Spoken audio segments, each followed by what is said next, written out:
Last week in the Hurricanes season opener, brand new head coach Larry Coker made his debut, an impressive one, at State College, Pennsylvania. The Hurricanes racked up 602 yards in total offense. They did it on the ground and in the air. Ken Dorsey threw 3 touchdown passes, leading the Hurricanes to an easy 33-7 win over Penn State in the season opener. On defense, it was an impressive debut for defensive ends Andrew Williams and Jerome McDougal.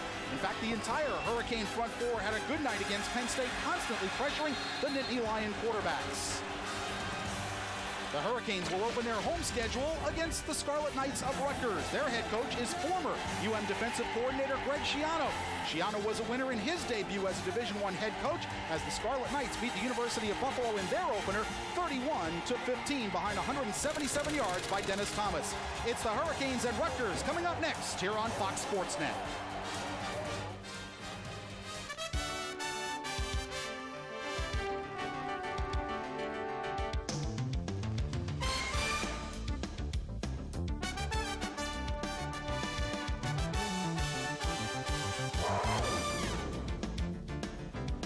From the Orange Bowl in Miami, it's Miami Hurricanes football presented by Blue Cross and Blue Shield of Florida.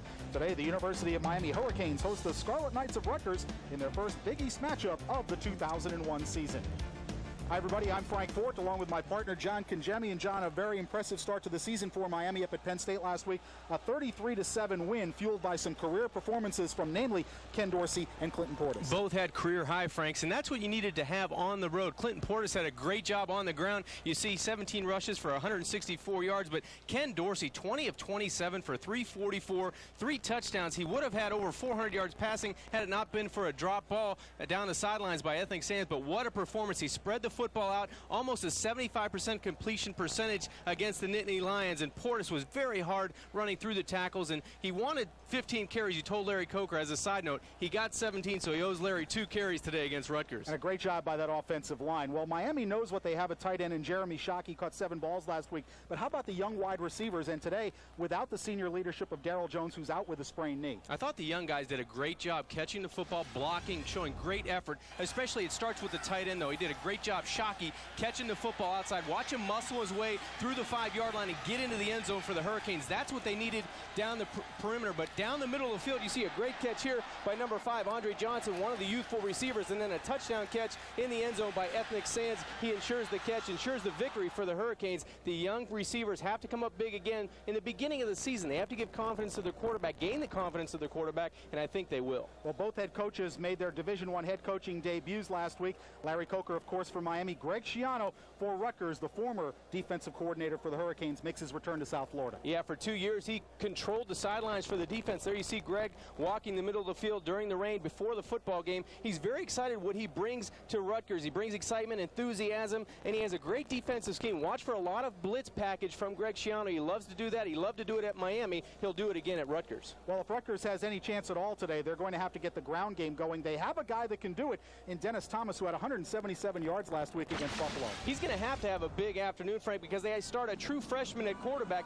but you can see the moves inside the tackles. Does a nice job. He's a hard runner. 30 carries for 177 yards against Buffalo and 1 touchdown. But the last 4 games, including Buffalo, he had 508 yards, 4 touchdowns, and he played against some tough defenses in Notre Dame, West Virginia, Syracuse, and Buffalo. So he did a good job. He's going to have a big afternoon to stay in this game for Rutgers. All right, it's raining at the Orange Bowl. We've delayed the kickoff 45 minutes, but we're ready to go. We'll have the opening kickoff between Miami and Rutgers right after this on Fox Sports Net. University of Miami football on Fox Sports Net is being brought to you in part by Blue Cross and Blue Shield of Florida. The best health plan is the one you don't have to think about. Here at the Orange Bowl, it's the Big East opener for both Miami and Rutgers. The Hurricanes wearing their green jerseys today. Rutgers wearing the all-white. Frank Fort and John Congemi with you on Fox Sports Net. Rutgers won the toss and deferred till the second half. Miami will get the football to start the game. Larry Coker, 1-0. The offensive coordinator for the past 6 seasons under Butch Davis. And he takes over after Butch left for the Cleveland Browns of the NFL. On the other sideline, the Hurricane defensive coordinator for the past 2 seasons. And right after the regular season last year, he was offered and accepted the head coaching job at Rutgers. His home state is New Jersey. And John, Greg's made a lot of noise up in New Jersey about keeping the best players home. His first recruiting class was, by all accounts, pretty good. He's calling it the state of Rutgers. And that's who Miami's facing really today, the state of Rutgers. He's made it his hometown, his home state, and that's what he's trying to do in recruiting, trying to keep those kids that go to Penn State and other places around the area in the state of New Jersey and at Rutgers. Here's your temperature, 88 degrees, 80% humidity. The forecast for intermittent showers. We had heavy downpour before the game. In fact, they delayed the kickoff of this game 45 minutes. Ryan Sands, number 90, will kick off for Rutgers. Jared Payton and Andre Johnson stand back deep to receive for the Hurricanes. And the Big East opener for both schools underway. They try to pooch kick it down the near sideline, and it hits. And Miami will fall on a DJ Williams at the 20-yard line. Well, nearly a mental error by the Hurricanes. It looks like Chris Campbell, the upback on that side, went upfield to block John. If it's close to the 20-yard line, that upback has got to make a play on the ball. Yeah, it looked like Chris Campbell was pointing to someone to catch the football. He should have went over and fair caught the football himself. Luckily, Miami gets unscathed out of there, and Ken Dorsey will lead the attack. You see, last week, 20 of 27 for 344 and 3 touchdowns. An alert play by DJ Williams to fall on the football. Miami will start 1st and 10 from their 20. Davenport and Portis set behind Ken Dorsey. Pitch to Portis. Looking for some room, and he'll be fortunate to get back to the line of scrimmage. He doesn't lose football, and Ken Dorsey pounces on it back at the 10-yard line. Brian Bender forcing the fumble from Clinton Portis, and that'll be a loss of 10. Just a simple toss play, Frank, to the wide side, but Rutgers had 8-9 people up at the line of scrimmage, nowhere to go. You see Joaquin Gonzalez trying to get some blocking to the outside, Najee Davenport. Then the ball is stripped. Looked like number 6 on the play for Rutgers. Heggie, the defensive end, strips the football, and luckily Ken Dorsey falls on it for the Canes. Hurricanes split the tight end. Shockey out wide to the right on this 2nd and 20. Dorsey's first throw complete to Shockey, and he is dragged down after a gain of 8 yards. Number 4, Nate Colon making the play for Rutgers. It'll bring up 3rd and 12. Here's the starting lineup for the Miami Hurricanes offensively. It'll be Dorsey, Davenport, and Portis in the backfield. The wide receivers, Beard and Johnson. Kevin Beard with 3 catches in his debut last week. And the offensive line, Martin Bibla had an outstanding game against Penn State. It's 3rd and almost 12 for Miami. Full out blitz, Frank. Everybody at the line of scrimmage for Rutgers. Everybody within 3 yards of the line, and here they come. Dorsey flips it out, complete to Ethnic Sands. He gets away at the 30. Ethnic Sands to the 40 and dragged down near midfield.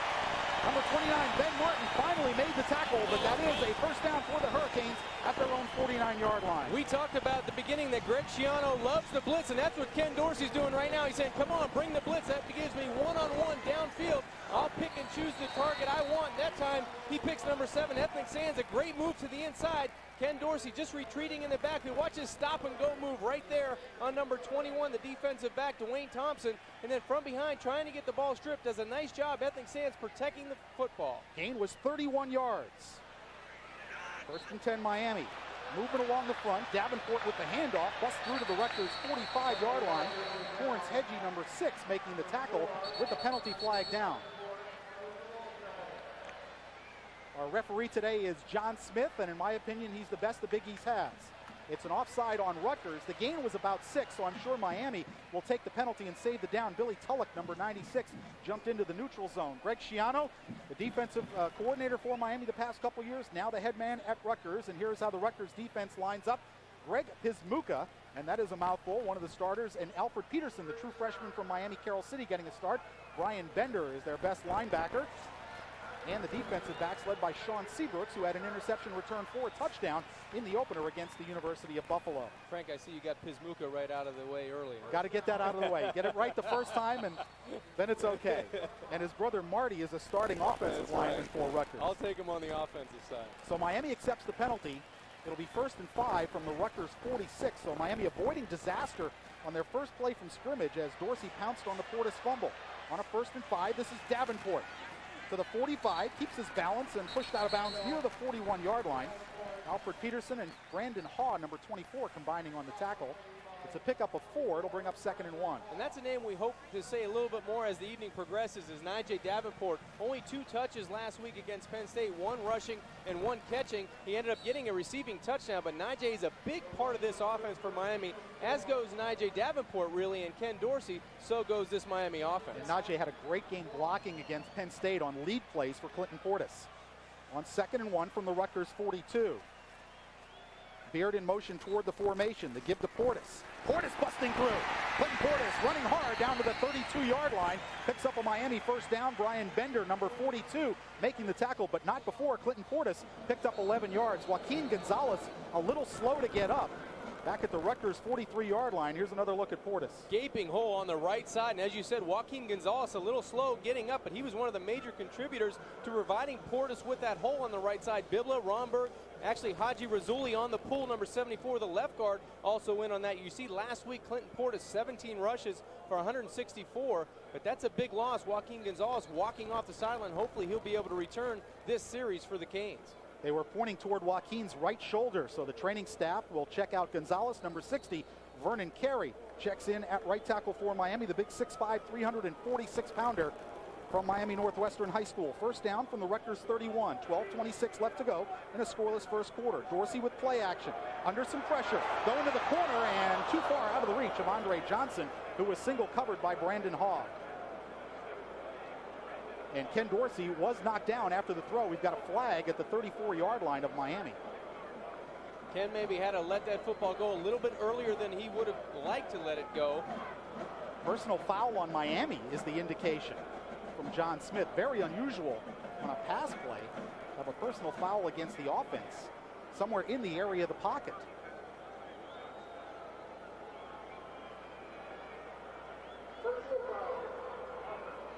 Take a look at Bryant McKinney at left tackle. See if he does anything untoward here. Well, he went out of the picture, so it's a little bit difficult to tell. Tough to tell, but number 6. Oh, there it was. He kind of poked him in the back of the head, and that might have been Sherko, 74, Sherko Haji Rasuli. Yeah, you see everybody pointing in white shirts to number 74, Haji Rasuli. That might have been the infraction. It's going to cost the Hurricanes 15 yards and some field position. I'll bring it back to the Rutgers 46-yard line and make it a 1st and 25. Those are the kind of penalties that Miami wants to avoid. That's really kind of a silly penalty. Of course, Miami penalized double digits last week. Some of those were the typical first game. They'll say second down, it was a dead ball foul. So make it 2nd and 25. So it was after the ball fell incomplete when the flag was thrown. So a 2nd and 25 for Miami. 12:18 left to go first quarter. Canes from the Rutgers 46. 4-man rush. Dorsey with plenty of time. Again going for Andre Johnson and just overthrows him at the 12-yard line. That time Johnson bracketed in double coverage by Haw 24 and Seabrooks 23, but he still had a step. He still had a couple steps. That time Ken Dorsey with nice protection just missed him on the corner route. That was the pass, the play before that Torrance Hagee came in and gave him pressure. He let it go a little bit earlier than he wanted to. That time standing tall in the pocket, just misses the young receiver on the corner route. So we'll see if the penalty on Sherko Haji Rasuli costs Miami. They were in good field position at the 31-yard line. It's now a 3rd and 25 from the Rutgers 46. And it's man coverage again, Frank, across the board. Dorsey, a quick throw out, complete to Kevin Beard. Beard trying to get away, and he'll go down at the 41-yard line, a gain of only 5.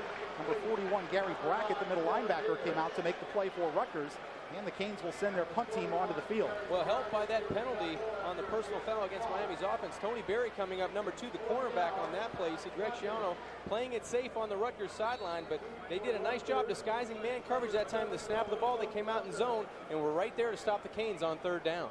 Freddie Capshaw will kick it away for Miami. Delrico Fletcher stands back at the 10-yard line. Capshaw hangs this one high, going for the far sideline, and it will reach the end zone for a touchback. 11 minutes and 30 seconds left to go first quarter. Miami stalling on their first possession, and Rutgers will take over 1st and 10 at their 20-yard line. Frank, on the Miami sideline, still working on Joaquin Gonzalez. It looks like he's up now instead of sitting down, but Greg Schiano, a nice first series. He gambled on 3rd down and really was hurt by a big play, but then a penalty again against Miami gives Rutgers the football back, 1st and 10 at their own 20-yard line. Ryan Cubitt, the true freshman quarterback, leading Rutgers onto the field. 1st and 10 from the 20-yard line. There's Cubitt's numbers from the opener against Buffalo. He also threw 2 interceptions. Rutgers stacking 4 receivers to the right side. Flip out, complete to L.J. Smith, the tight end, and he'll get up to the 31-yard line for a first down before Chris Campbell made the tackle. Let's take a look at the lineups for Rutgers, and a very unusual formation there as they split 4 guys out to the right side of the formation. It's the true freshman Cubitt with Dennis Thomas and Seth Stanton, the blocking fullback. Wide receivers, Aaron Martin had 5 catches in the opener against Buffalo. And Marty Pismuka. In a young offensive line, only 1 senior, Mike Esposito. And now a tricky formation by Rutgers. Cubitt throwing incomplete. He was going for his tight end, Stringer, the wide receiver, and a penalty flag on number 95 of Miami, Jerome McDougal. They may get him for holding. Greg Schiano's throwing the book at Miami. I tell you what, this is a good job by Rutgers because they can't line up man-to-man 11 on 11 and beat Miami for 4 quarters. They may be able to get away with this in the first quarter, in the beginning of the game, to try different formations. You see everybody to the left side of the line of scrimmage, actually a nice swing play to the right, and they're calling for the flag. It looked like it was pass interference. Well, they call it pass interference rather than holding, so it's a 10-yard penalty and a first down for Rutgers at their own 41-yard line. The intended receiver was David Stringer, number 86. Eventually, they're going to have to line up and face Miami head on, but this is a good job by Schiano and his staff on both sides of the football field, both sides of the line of scrimmage. Try to do something different and confuse Miami. Dennis Thomas, the lone running back, behind Cubitt. The pitch to Thomas. Looking for running room. Chris Campbell grabs him around the ankles. Loose football. Miami says they have it. We'll wait for the officials. And it is Miami football. Chris Campbell forced it, and Miami comes up with it. It looked like Ed Reed, number 20, the All-American, came up with the football. You called it. Chris Campbell looked like number 48 out of that linebacker spot, the strong side, forces the fumble, and Miami fans have something to cheer about. A big turnover by the defense. You see, the running back right there loses the football as he goes to the ground. DJ Williams also around the pile. I'm not sure who got it. Everybody's grabbing for it at the end, but Miami does have it. You see the official right there signaling for that defense. Ed Reed, number 20, came up with the recovery. He came away from the pile. So Miami, with the turnover, has it 1st and 10 at the Rutgers 40. 11 minutes to go first quarter. We are scoreless at the Orange Bowl. Dorsey checking off at the line of scrimmage. Pump fake. Wide open. Deep down the sideline. Andre Johnson, touchdown Miami. A 40-yard strike from Ken Dorsey to Andre Johnson as he beat Tony Berry, and the Canes lead it 6-0. Ken Dorsey was licking his chops. He audibled at the line of scrimmage to a pump and go.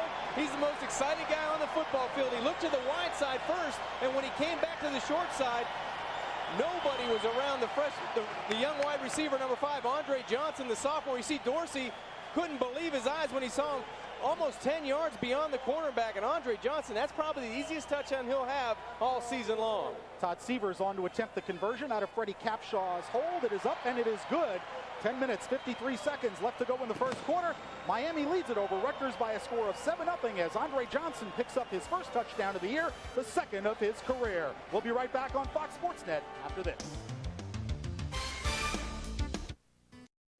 10 minutes, 53 seconds left to go first quarter. Miami jumping out to a 7-0 lead over Rutgers. The Canes with a fumble recovery at the Rutgers 40-yard line. It took just one play for Ken Dorsey to hit Andre Johnson for the touchdown. It took only 5 seconds. Yeah, Edward Reed providing the entertainment on defense and offense. Ken Dorsey to Andre Johnson, making it look easy for the 7-0 score. Todd Severs will kick it off. Dennis Thomas and Nate Jones back to receive for Rutgers. And just a light drizzle falling now. It was pouring about an hour before game time. The kickoff delayed about 45 minutes. Low line drive kick. That's Nate Jones at his 6. Looking for some room, and he ran into Daryl McClover, number 49, and then the rest of the Canes finished him off. Daryl McClover, number 49, with the initial hit, and Rutgers will start 1st and 10 from their 21. William Joseph, one of the coach's players of the game from the Penn State game, along with Andrew Williams, in a front four that had a terrific game against Penn State. DJ Williams led the Canes with 10 tackles last week out of his linebacker spot, and of course the secondary led by the All-American Edward Reed, who already has a fumble recovery in this game. So we'll see what Rutgers offensive coordinator Bill Cubitt has up his sleeve on this possession. They threw some strange formations at Miami in their first time out. There's a give to the tailback, and he goes down for no gain. Number 43, Marcus Jones, in a tailback. He got nothing. Jonathan Vilman, number 51, in there for Miami. He's true sophomore middle linebacker with big shoes to fill, replacing the great Dan Morgan. And Jonathan had a very solid game last week against Penn State. He's a solid player. Anytime Dan Morgan last year was nicked up, Jonathan Vilma came into the football game and provided some instant leadership, did a nice job. And on that play, Chris Campbell, credit him for taking on the block of the fullback in the backfield of Rutgers. 2nd and 10 for Rutgers. Cubitt pitches to Jones. Fake reverse. Jones still has the football, and DJ Williams brings him down for a loss of 3. A nice job by Mike Rump to seal off the outside, letting DJ Williams make the tackle. You said it, Frank. Mike Rump held his own on the outside and waited for help from the inside. But number 17, DJ Williams, runs this thing down after the fake reverse. Watch DJ keep his feet. Mike Rump on the outside. A nice 1-2 tandem for the defense. Watch them spread it out on the line of scrimmage. The defensive end does a nice job. They fake the reverse, almost fake us out, but they don't fake out 17 and 8, Williams and Rump. Spread formation, 5 receivers out for Rutgers, and penalty flags fly from both the referee, John Smith, and the linesman on the far side of the field. And that's an illegal substitution penalty. You heard it, breaking the huddle with 12 men. You cannot do that. That'll cost Rutgers 5, making a 3rd and 12, a 3rd and 17. There is Greg Schiano. He knows he's in for a rough day today. He knows the talent on this Miami team. He said earlier in the week, you know, I was looking forward to coaching guys like Jerome McDougal and Andrew Williams, but I made my choice. Now I got to coach against them. Rutgers spreads 5 wide receivers out in a shotgun formation with Cubitt as the quarterback. Cubitt. Little dump off underneath, complete to Delrico Fletcher, but Jonathan Vilma right there, and that's a gain of only a yard on a 3rd and 17 play. And Frank, it looked like it was going to be something more of a big play for Rutgers on that play, but the speed, the team speed of the University of Miami, especially on defense, is overwhelming for some of these teams going against them. Jonathan Vilma comes from the outside. Now that's a linebacker, a middle linebacker, moving like a defensive back. Just a great play by the sophomore linebacker. Mike Barr will stand back on his goal line. Kevin Beard will be in to return the punt for Miami.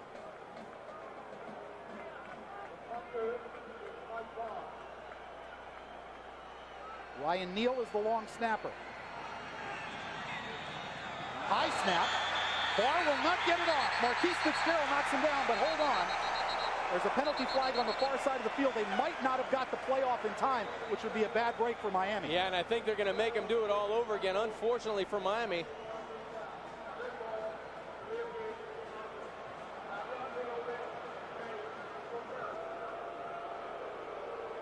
So that's a bad break for Miami because they were going to have the ball at the 2-yard line. So instead, they'll march it back to the 11. You watch the high snap from Neal, and Barr had nowhere to go with this thing. Oh, he was trapped right at the 2-yard line, as you said, Frank. Unfortunately for Miami, there was a time count violation. So they'll do it again. Barr standing in his end zone. Again, a high snap. He picks up the loose ball, and Mike Barr might have a first down. There goes Barr down the sideline. Kevin Beard tripped him up, and he's going to have a Rutgers first down at the 32-yard line.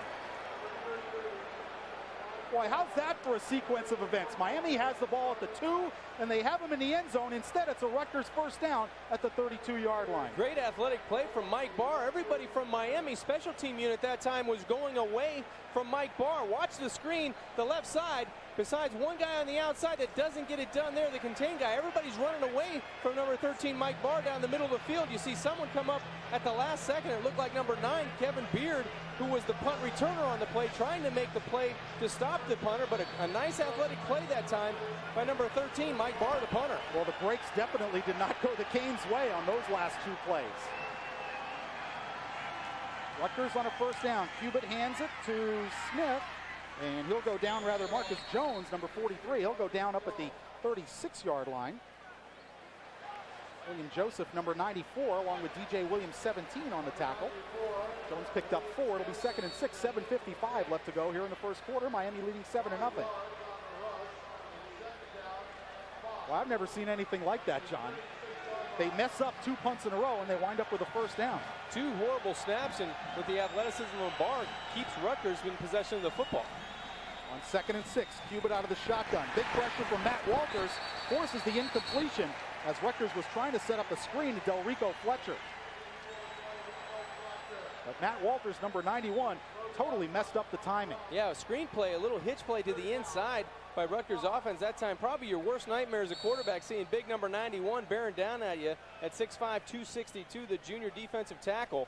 Had a nice game last week against Penn State, 6 total tackles, 2 tackles for a loss. At that time, all over Ryan Cubitt, the quarterback. Well, Rutgers sends 3 wide receivers into the formation. Cubitt out of the shotgun on a 3rd and 6. And whistle stop the play before it starts. Could be another delay of game, Frank. Probably a good thing because Cubitt wasn't ready for the snap.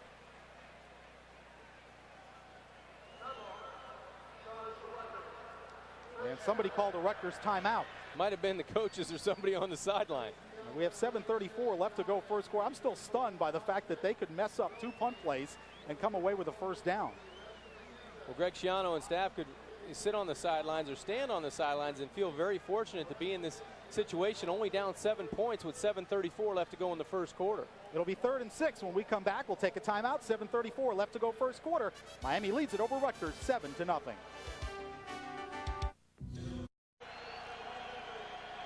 Back at the Orange Bowl, Frank Fort and John Congemi, 7:34 left to go first quarter. Miami leading Rutgers 7-0. It's a 3rd and 6 for Rutgers. Cubitt out of the shotgun. Cubitt under some pressure, throws over the middle and incomplete. Edward Reed was the nearest guy to it. And with just a 4-man rush, Miami got pressure on Cubitt. Terrific pressure by the front four of Miami's defense. Cubitt having nowhere to throw the football. This time the punting unit will come back onto the field for Rutgers, and Miami hopefully going to get some pressure on the punter. Well, they had 2 bad snaps on their last punt try, but somehow Mike Barr ran for a first down. Kevin Beard back to receive for Miami. Barr averaged 47.3 yards on 6 punts against Buffalo. This time still a bit of a high snap, and Barr got it away. Pretty good kick. This is Beard at his 18. Takes it straight up the field, and he'll get back to the 28-yard line where Miami will start 1st and 10. Credit the special teams tackle to Rutgers, number 32, Nate Jones, a backup defensive back. And this will be Miami's 3rd possession of the day. The series history between Miami and Rutgers is lopsided. In terms of Miami, they lead 8 games to none. They've scored 51 or more in the last 4 meetings, and of course last year a 64-6 whacking up in New Brunswick. And unfortunately, Frank, for the Miami offense, they break the huddle without number 73 Joaquin Gonzalez, the starting right tackle. Looks like Vernon Carey in for his 2nd series. Joaquin went out with an injured right shoulder the last time Miami had the football. On first down, a fake to Portis. Dorsey under pressure. He goes deep. Andre Johnson intercepted by Brandon Harr. Dorsey under pressure was forced to underthrow the ball. Torrance Hedgie, number 6, had the pressure, and Dorsey suffers his 2nd interception of the season. That, John, was strictly due to the pressure. Ken could not step into that throw like he wanted to. Well, it's pressure, and I also think it's also a young wide receiver not going for the football. Andre Johnson drifts up the football field. Take a look, Frank. He doesn't have a chance to get back to try to prevent the interception, but as you said, the pressure was the biggest key on that. Ken Dorsey had no chance to step into the throw, couldn't get any velocity on the football, and you think Andre Johnson, he might have been fooled because he saw the ball coming to him, didn't think the defender below him would have a chance on the play because he had beaten him already, but great pressure by the Rutgers front 7 on Ken Dorsey. I guarantee he's on the phone with Curtis Johnson, the wide receivers coach, who's telling Andre exactly the same thing. You got to go fight for the football. 1st and 10 Rutgers from their 32 out of the shotgun. Cubitt wants to throw down the sideline and overthrows incomplete, and penalty flags come out on Philip Buchanan. Aaron Martin was the intended receiver. And I'm not sure if that was catchable. There was some contact between Buchanan on the sideline of Miami, but I'm not sure that ball landed in bounds or was catchable. Take another look. The ball clearly overthrown, but there was contact probably 5 to 7 yards before the infraction occurred. Right there, you see the contact around the 50-yard line, ball landing a good 5 to 7 yards beyond the wide receiver there, Aaron Martin, number 82. So the penalty will move it up. 15-yard penalty.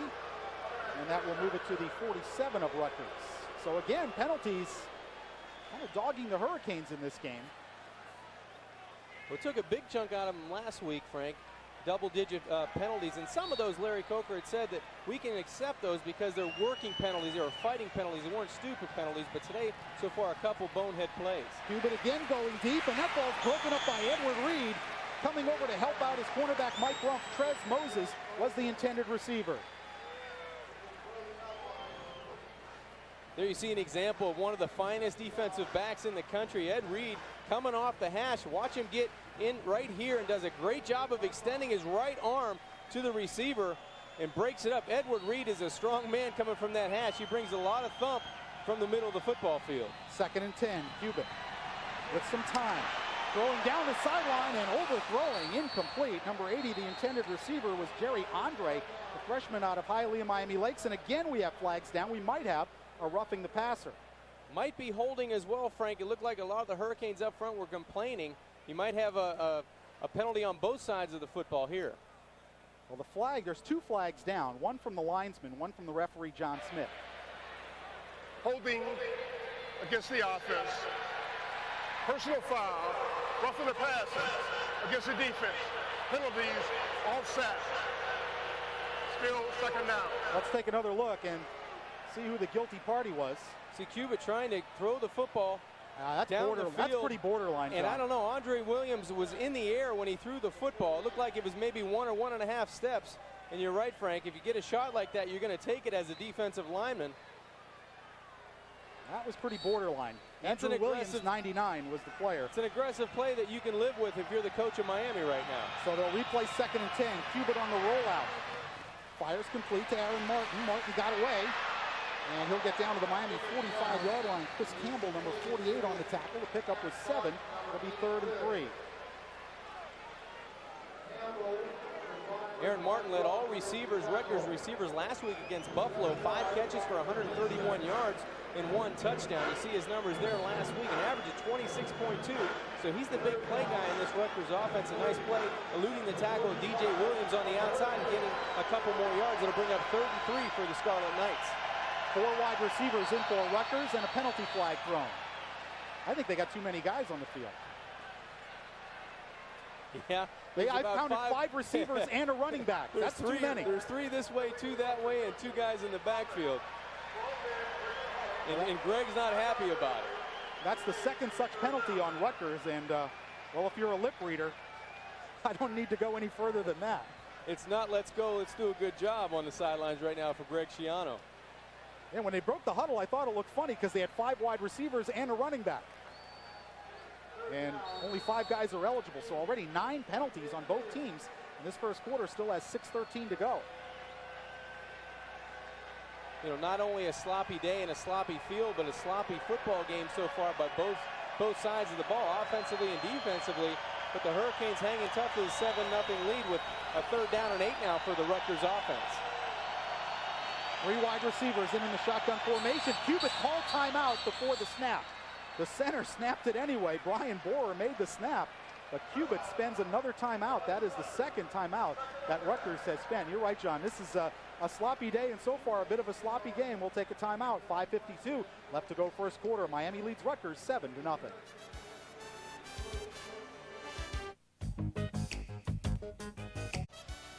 Coach Larry Coker and the Hurricanes are ready to rewrite the history books as they take on the Washington Huskies here on Fox Sports Net on Sunday. The Canes are looking for their first ever win against the Huskies, and there's no better venue for that than in the Orange Bowl. Don't miss the action Sunday at 5 o'clock here on Fox Sports Net. That'll be a big game for the Canes. Right now, they still have to take care of Rutgers. They lead at 7-0 in what has been kind of a sloppy game. Bad weather before the kickoff. It's cleared up now and does not appear to be raining at all except for a very, very light drizzle. This is a 3rd and 8 for Rutgers from midfield. Miami fumbled on the first play of the game. They got it back. Rutgers fumbled, and Miami turned that into a touchdown on one offensive play. And Ken Dorsey threw an interception on Miami's last possession on a ball he underthrew under some pressure. And Frank, really, Rutgers has done a good job using their timeouts because they used one on a bad snap for a punt that would have given Miami great field position, and that last 3rd down attempt would have definitely turned into a sack by the Miami defense. So the young freshman quarterback Ryan Cubitt now facing a 3rd and 8 right around midfield with 5:52 left to go in this first quarter. Already a bunch of flags in this game. Our referee John Smith will restart play momentarily. It'll be a 3rd and 8 for Rutgers. Hurricanes guilty of 14 penalties against Penn State for 120 yards. And that did not make Larry Coker happy. You know, that's something you're going to have, a young football team going on the road, 109,000 people, and they played a very good football game. And listening to his comments during the week, a lot of those penalties were aggressive penalties that people were going downfield, receivers blocking, getting called for holding and things like that he'll accept, but he won't accept the offsides or delay of game or a personal foul penalty when it takes the offense off the field or the defense keeping them on the field. So that's something Miami on both sides of the football has to work through. Joaquin Gonzalez, the right tackle for the Canes, in the locker room having his right shoulder examined. There is no prognosis at this time. There was a problem with the clock. They were waiting for it to get fixed. I mean, already in this game, Miami's had a personal foul on their left guard, pass blocking. And they've had a roughing the passer that was negated by a holding penalty. 3rd and 8. Cubitt out of the shotgun. 4-man rush for the Canes. Cubitt with time, down the middle, and that ball is broken up by both Edward Reed and James Lewis, numbers 20 and 23. The safeties combining to break that play up. 3 against 1 for Miami down the middle of the football field. As you said, 23-20. And another defensive player, maybe 25, Al Marshall in on the play, but a nice job by the Hurricane defense. A bad place to throw the football and leave some loft on it is down the middle of the football field. Looking for Aaron Martin, but 3 Hurricanes right there. Good job there by Lewis and Reed as well as Al Marshall. And Mike Barr in again to punt. Kevin Beard stands back at the Hurricane 10. Good snap this time. Miami trying to set up a return. Barr with a nice high kick. Heading toward the end zone and into the end zone for a touchback. Miami will start 1st and 10 at their 20-yard line. The last delay we had, apparently there were some fans in the stands blowing some whistles, and they made a public address announcement to please cease and desist. So Miami will take over 1st and 10 at their 20-yard line. 3 possessions so far for the Canes. First one, a couple of first downs and then a punt. A touchdown on the second possession and a turnover, an interception on their 3rd possession. On 1st and 10 from the 20. Kevin Beard and Andre Johnson, the wide receivers. Portis and Davenport behind Dorsey in the eye. Beard in motion. Give us to Portis. Portis squeezes out about 4 yards on a first down play. Number 41, Gary Brackett, coming up for the tackle, the middle linebacker for Rutgers. That'll be 2nd and 6. John, a big point Larry Coker made during the week was against Penn State, there were only 2 plays for a loss for the Miami offense, only 2 negative plays. And he mentioned Clinton Portis. He said he took what was there. If there was a small crease, he put his head down and got what he could. They want to avoid the -1, the -2, the -3 on a first down. Consistency is the key for Clinton Portis. 2nd and 6 for the Canes. Again, Portis with the handoff, bounces it outside. And Portis puts his head down and gets close to a first down at the 30-yard line. Looks like he's going to have it, and a late flag again coming down. I think they're going to call this on Martin Biblett, possibly the right guard, number 65, maybe blocking as the play after the whistle around the football carrier. It looked like he was right around Clinton Portis. And Biblett is talking to one of the officials. Portis did pick up a first down, so if this is a dead ball foul, it's going to be a first down and 25 for Miami.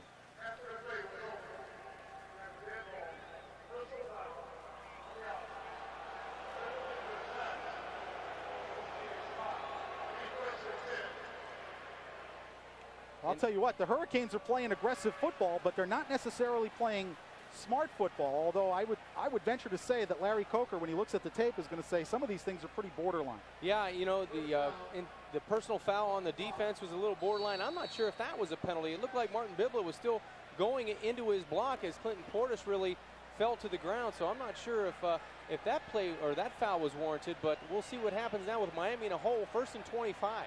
4:45 left to go first quarter. Give us to Portis. Portis picks his way through. Sean Seabrooks makes the tackle after a gain of 5 at the 20-yard line.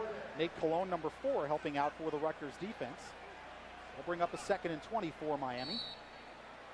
Clinton Portis with a big week last week, averaging 9.6 yards per rush. He had a touchdown called back on a holding penalty. You like the way he's running the football right now, Frank. He's going very hard through the tackles. His shoulder pads facing north and south, and he's following Nijay Davenport. That's a smart thing to do. 2nd and 20 for the Canes.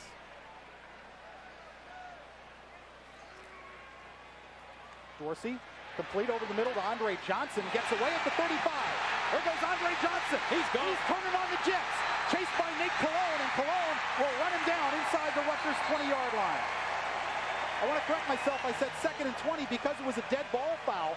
It was a 2nd and 5. So the penalty, after the penalty, it was a 1st and 10 rather than a 1st and 25.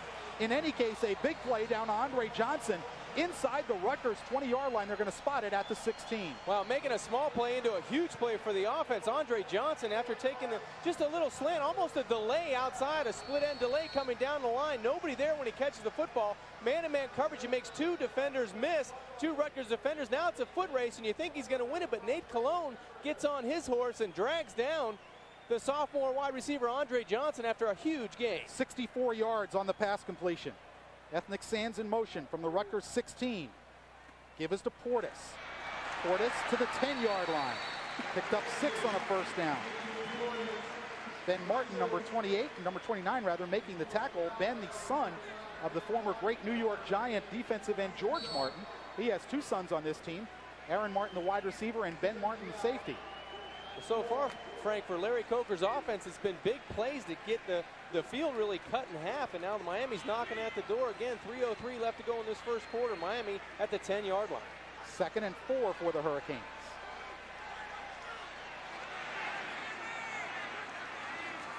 Give to Portis. Nice hole. Portis to the 5.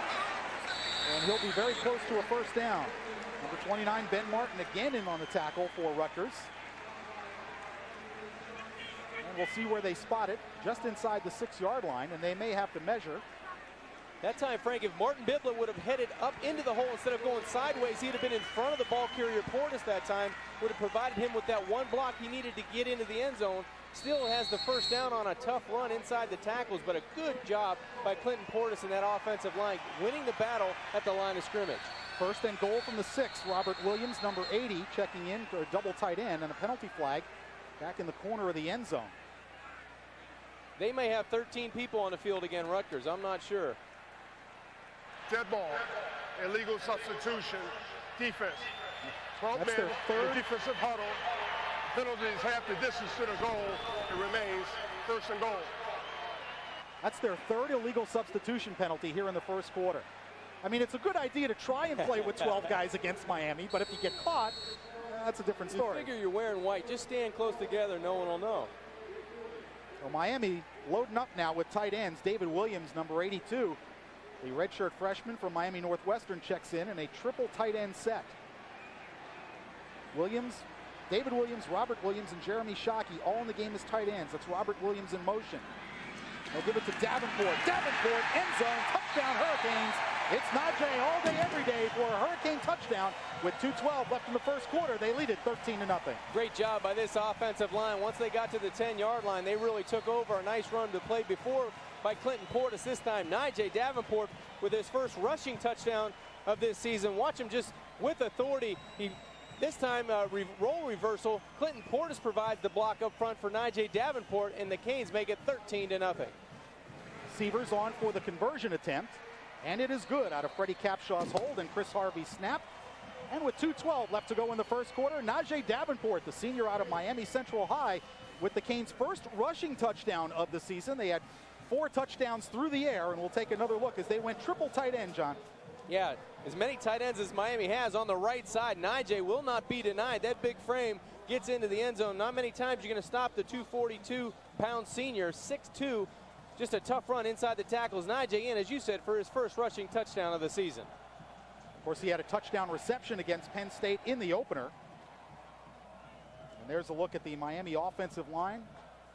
And the concern for Joaquin Gonzalez, who has the right shoulder injury. Vernon Carey, number 60, has been in on the last couple of possessions. The trainers are also taking a look at Najee Davenport.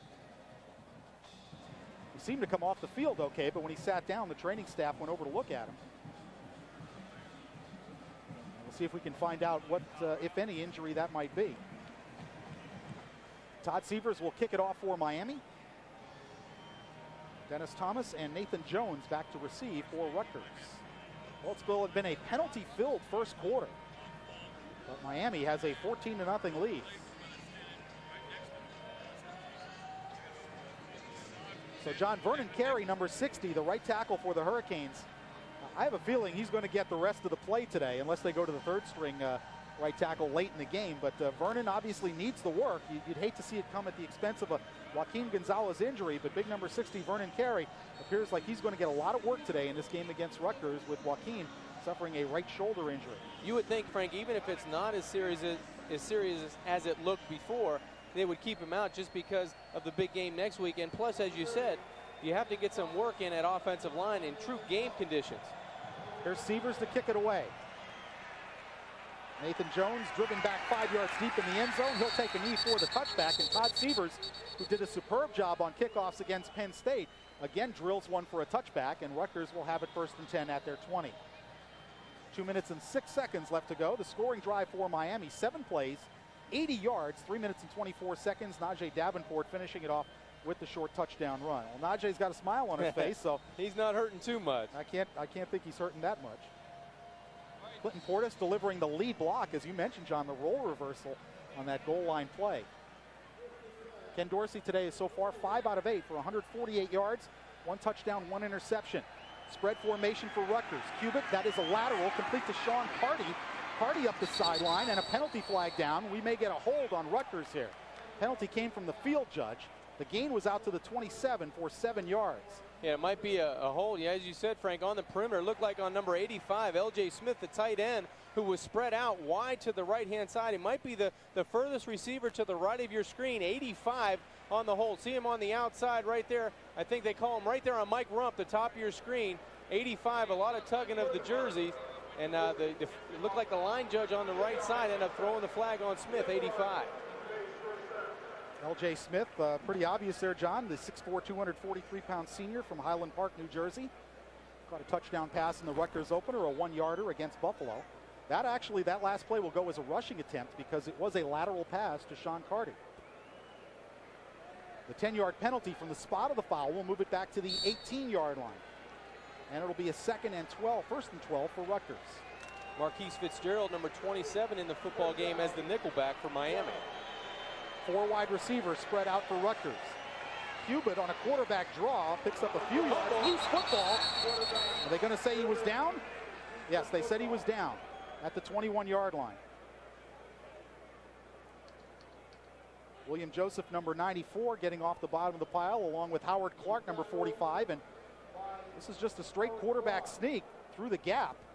Sometimes when a quarterback spreads you out with 4 receivers, 2 to each side, Miami only has 5 people in the box with that nickel package. The quarterback will just take the snap automatically, not tell anyone, and go on a quarterback sneak. That time, Rutgers gets the football back on the fumble. Again, the same play, and that was nearly batted down by Cornelius Green. And it is a rushing attempt. It goes out to number 8, Trez Moses, and that will lose 4 yards. So even though the ball hit the ground, it's live because it is a lateral pass. And good to see number 98, Cornelius Green, in the Miami lineup. He sat out the first game with a turf toe injury against Penn State. He missed most of fall practice. Let's take another look, John. Looks like a bobbled snap, Frank, to begin with, and then the freshman Cubitt tries to get it outside. As you said, a good heads-up play, that time by number 8 for Rutgers. Trez Moses getting on that football would have been a fumble. Loss was 3. It's 3rd and 12 from the 18. Cubitt out of the shotgun. Big pressure coming, throws underneath, complete to Simon. Marcus Jones, rather. Jones up to the 30. Loose football again. Who's going to pick it up? If Rutgers has it, they're going to have a first down, and they do. And a penalty flag back near the quarterback. Marcus Jones caught the pass. In a personal foul against Miami, it looked like they were roughing the quarterback, Ryan Cubitt, the freshman from Rutgers. So the completion out to the 33, the fumble recovered by Rutgers. And they're going to tack on 15. See if we can see it on the replay. A screen all the way. Miami sees it, and that time definitely didn't get a number, but it looked like 99, possibly Andrew Williams on the left side coming in a personal foul. Defense. The 15 yards will be tagged on to the end of the run. First down. Couldn't get the number. It's either Williams 99 or McDougal 95 coming from the edge on the left side. But definitely, and Larry didn't like that. He agrees with the call, but he's disappointed in the defense. They wanted to keep it going, but that's a play you can't make. That's 2 personal fouls that time on the defense. Yeah, Andrew Williams, if it is 99, of course they don't identify by number in college football, that would be his second roughing the passer penalty here in the first quarter, which has 27 seconds left to go. Rutgers first down at their 49-yard line.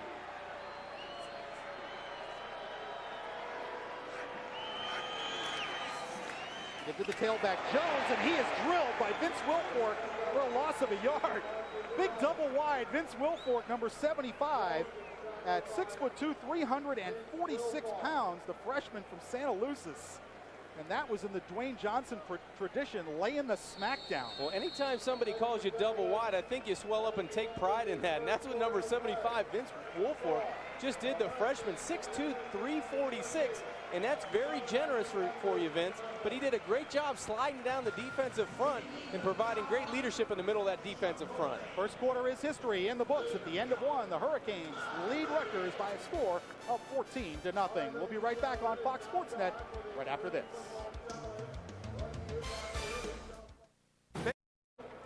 Start of the second quarter here at the Orange Bowl. Miami leads Rutgers 14-0. Frank Fort and John Congemi with you on Fox Sports Net.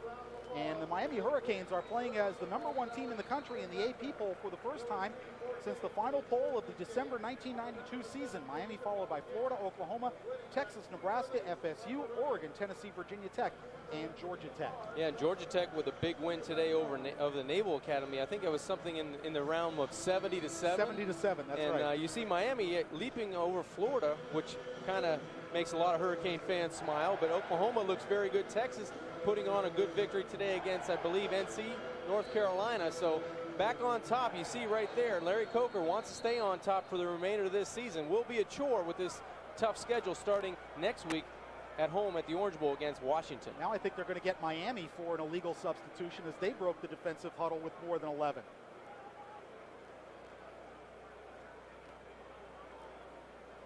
Howard Clark, number 45, is now in at middle linebacker. There is no penalty on the play. The defense has 3 seconds to adjust for offensive substitution. The rules are getting more complicated every year, and I'm glad John Smith is explaining it. As I mentioned, in my opinion, John's the best lead referee that the Big East has. So there is no foul. It's a 2nd and 12 for Rutgers as they spread the formation. That's a lateral to Delrico Fletcher. He's going to throw it deep. Miami has this thing led, and it's going to be an easy interception for the Hurricanes from James Lewis, number 23. Aaron Martin, the intended receiver. Delrico Fletcher on the double pass, taking the lateral from Sean Carty, but Miami was not fooled. Both Lewis and Reed were back there in coverage. You called it, Frank. Lewis and Reed in perfect position. It was only a matter of time. They went to the well once too often with this play. There had to be something else off of it, a wet football fluttering, and you see right there, number 23, James Lewis with the interception, but also 20, Ed Reed in perfect position. It looked like the referee was going to throw a flag, but called it incidental contact when Edward Reed got his legs tangled with the Rutgers wide receiver. But any result, you get an interception by James Lewis, his first of the season. And the first of his career. Jarrett Payton and Willis McGahee, now the backs behind Ken Dorsey. That's McGahee. McGahee, 25-30. Willis McGahee puts his head down and gets up to the 40-yard line. Picks up 18 on the first down carry. Nate Colon, number 4. Sean Seabrooks, 23, making the tackle. Willis McGahee got 17 carries last week against the Penn State Nittany Lions for 77 yards. On his first carry against Rutgers, he busts a big gain for this Hurricane offense. Jarrett Payton in the backfield, cutting it way inside number 65, Martin Bibla. Nice job by the offensive line. A huge hole for Willis McGahee, the freshman running back. First and 10 for the Hurricanes at the 40-yard line. Again, the give to McGahee. This time picks up only a yard. Number 42, Brian Bender, jumping over the pile to get a piece of the tackle. That'll bring up 2nd and 9 for the Hurricanes. Frank, that gets back to your point when you were talking with Larry Coker.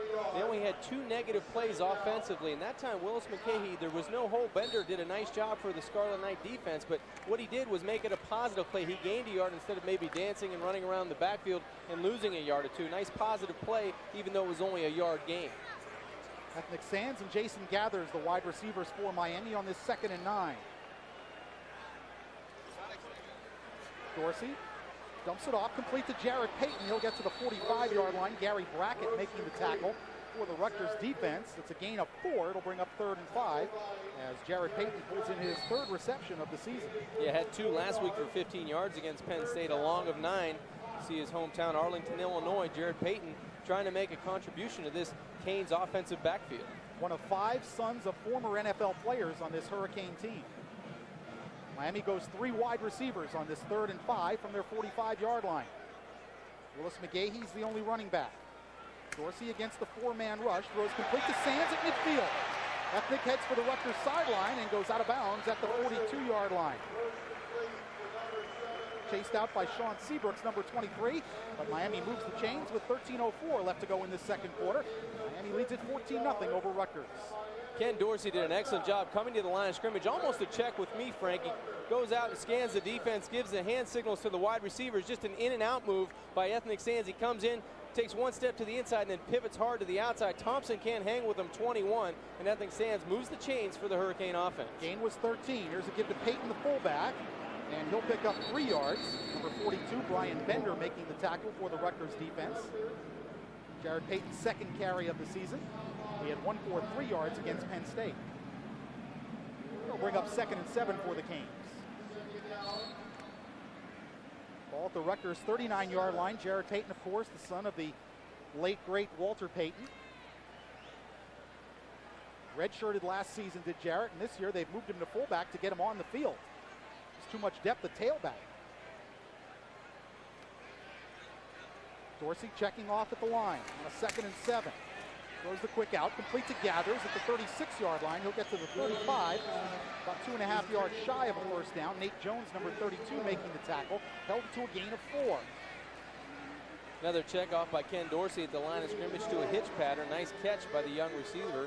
Gathers moves the sticks up to a 3rd and probably around 3 yards, a long 3 for this Hurricane. Miami has to get to halfway between the 37 and 38-yard line as you see Dorsey's numbers. 11:52 to go here in the 2nd quarter. Miami with a 14-0 lead over the Scarlet Knights.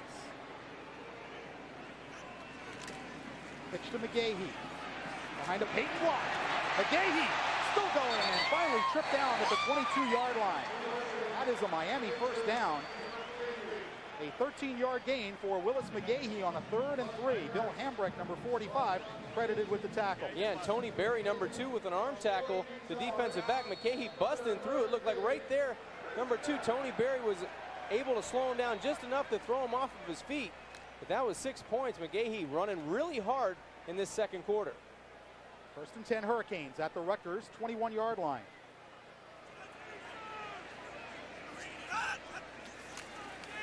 Dorsey with plenty of time. Near corner, Jared Payton, touchdown Hurricanes as he beat Brian Bender. Now they're calling it incomplete. They said he juggled it on his way out of bounds. Well, that throw was on the money from Dorsey, and apparently Jared Payton was juggling the ball as he crossed the boundary. Yeah, it looked like Jared Payton had the touchdown. He was very concerned about keeping his feet in bounds, and it looked like the bottom half of his body stopped, and he bobbled the football out of bounds. A nice touch pass by Ken Dorsey, a sure touchdown. This ball is right on the money. Jared Payton looked it in, and then it fell right to the Orange Bowl grass. Take another look. He clearly beats Bender on the pass pattern. Hits him almost in the face mask, and any result drops the football. Perfect pass. On 2nd and 10, McGahee picks up about 5. Sean Seabrooks, number 23, coming up from safety to make the tackle. And it'll be a 3rd and 5 upcoming for the Hurricanes. 11 minutes exactly to go in the 2nd quarter, and the clock moving. It'll be a 3rd and 5 for the Hurricanes at the Rutgers 16. Frank, a good spot here to work your tight end down the middle of the football field. If I can read Troy Prasick's hand signals, I would watch the tight end on the left-hand side, Jeremy Shockey, number 88. And they have not thrown to Shockey yet in this game. Dorsey on a 3rd and 5. Going to the outside, incomplete, intended for Andre Johnson. And that'll bring up a field goal situation. Sean Seabrooks, 23, had the coverage for Rutgers. Well, golden opportunity for the Canes to get in the end zone. A drop pass by Jared Payton, a nice touch pass by Ken Dorsey.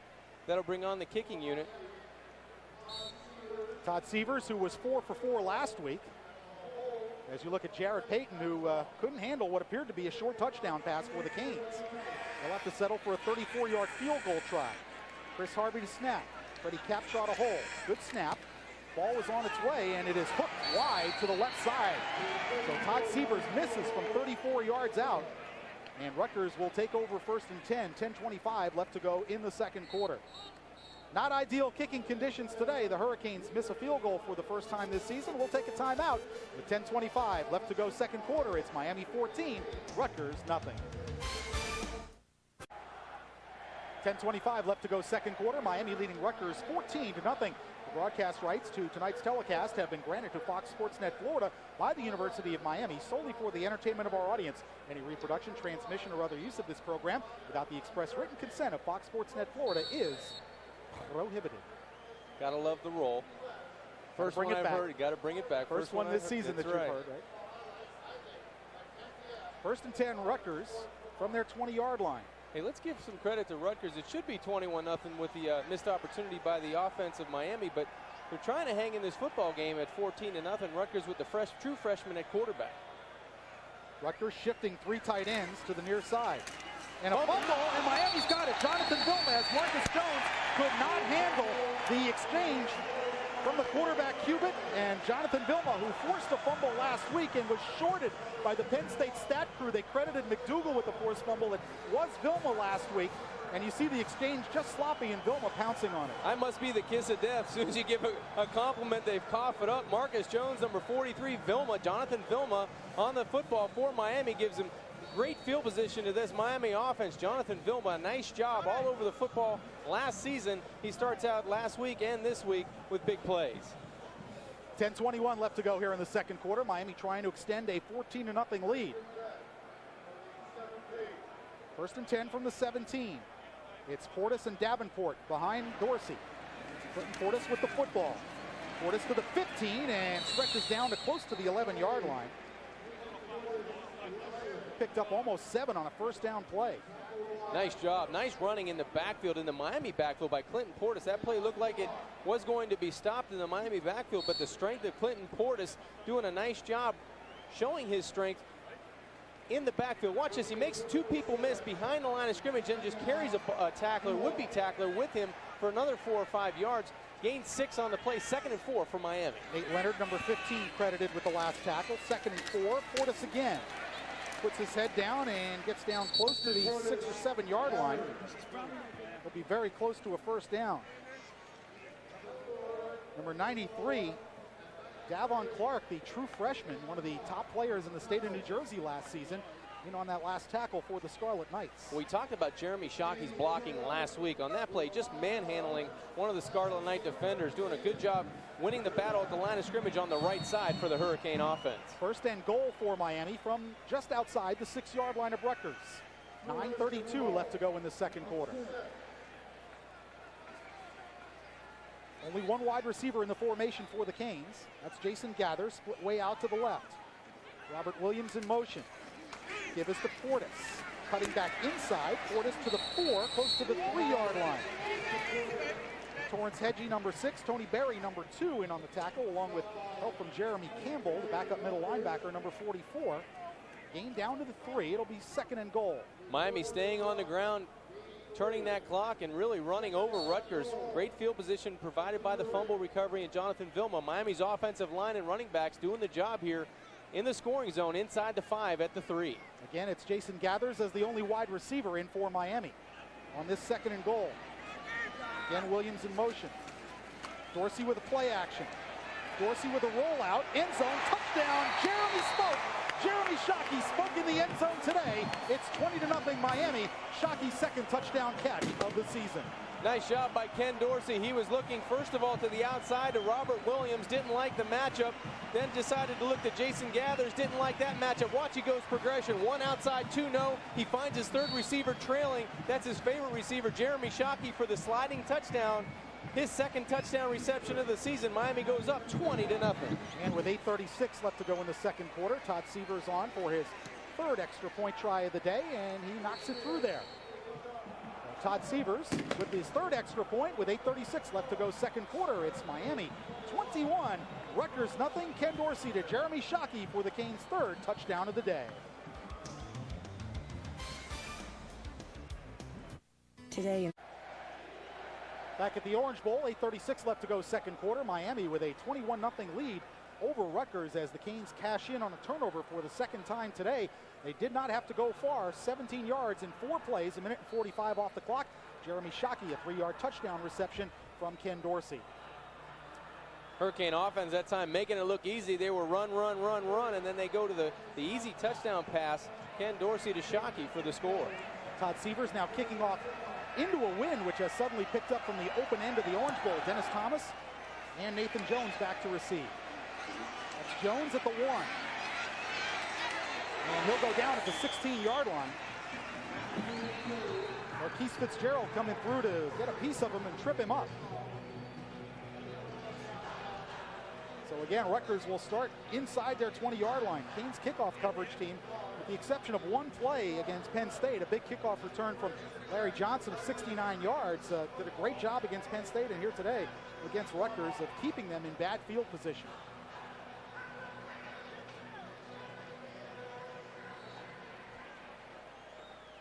And Rutgers will start with a spread formation. They'll spread out all 5 eligible receivers. Cubitt out of the shotgun. 4-man rush, look out, and he is thrown incomplete over the middle as the big rush put on by Cornelius Green, number 98. Aaron Martin, the intended receiver, but Green gave Cubitt virtually no chance. Well, Brian Duffy, the right tackle, and Mike Esposito, the right guard, they're looking at each other like, who's going to pick up the last guy on the line of scrimmage? Nobody wanted Cornelius Green. He had a free run at the freshman quarterback, Ryan Cubitt. You see Cornelius Green there from Houston, Texas. Did a nice job, but unblocked coming in was the senior. Now they go to the I formation with Stanton and Thomas behind Cubitt. From the 16-yard line, this is Thomas, and he ran into a pile and loses a yard. Chris Campbell, number 48, there for the Hurricanes, and he had some help from John Vilma, number 51. He definitely had some help there. Vilma in on the tackle, but credit Chris Campbell, again, for taking on the blocker in the Rutgers backfield. He did a nice job. He'll come out of the game for some defensive back help, but nice job taking on the fullback at the line of scrimmage, and it was really created a stalemate for the rest of his team to come around and rally for the tackle. Campbell last week had 3 tackles and a pass breakup against Penn State, also 1 tackle for a loss. It's 3rd and 10 for Rutgers. 4 wide receivers to the bottom of the screen. Option pitch. That's Dennis Thomas. And Thomas hit hard by a missile with number 20 on his back. Edward Reed holds that to a gain of 3. Couldn't have said it any better. That was a missile from the right hash mark. A nice job by the Miami interior line trying to stretch out that option. As you said, 4 wide receivers to the short side of the field. But Edward Reed, everybody's All-American, coming in and blistering the Rutgers running back. So Mike Barr will come in on a 4th and 6 to kick it away. Kevin Beard stands back inside the Miami 40. Clock moving with 7 minutes, 10 seconds left to go here in the second quarter. Miami up 21-0. Ryan Neal, the long snapper.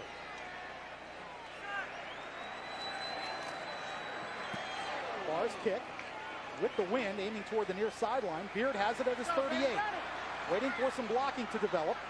And doesn't get a whole lot. L.J. Smith will bring him down at the Miami 45-yard line, and a late flag. And they might get Kellen Winslow for a block in the back.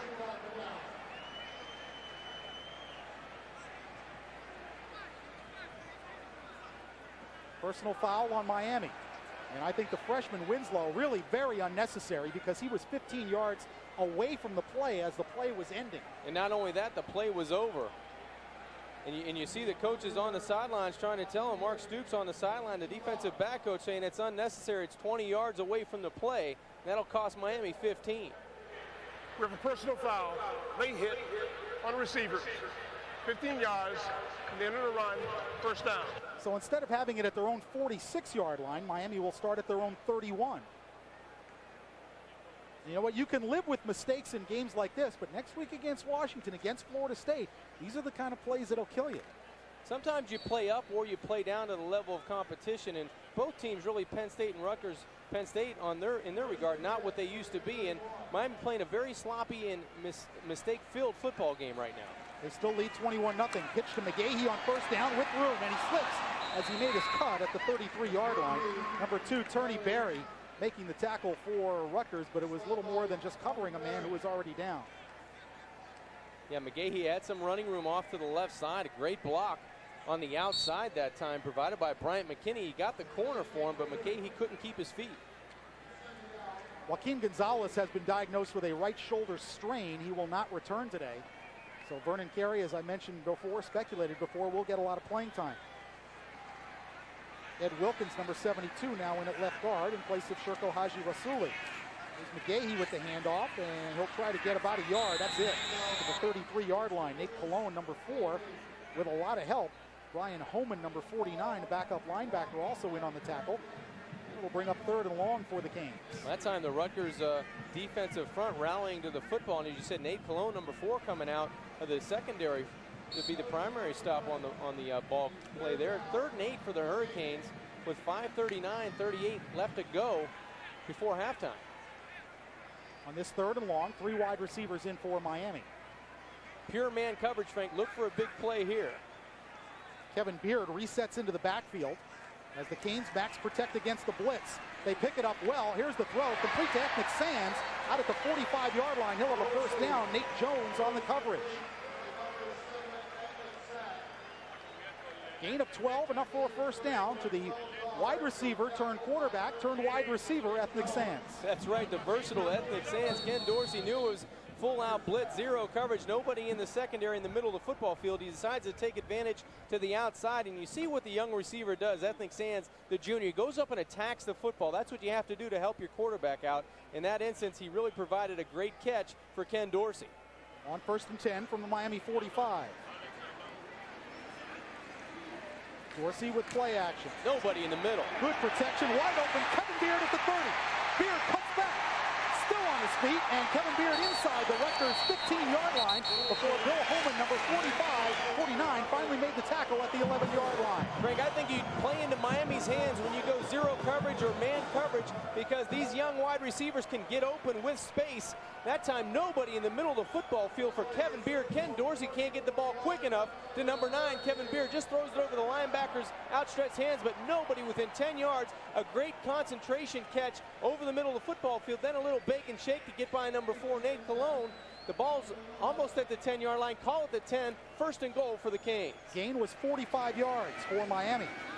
1st and 10 from the 11, and Ken Dorsey wants a timeout with 4 minutes and 25 seconds left to go in this second quarter here at the Orange Bowl.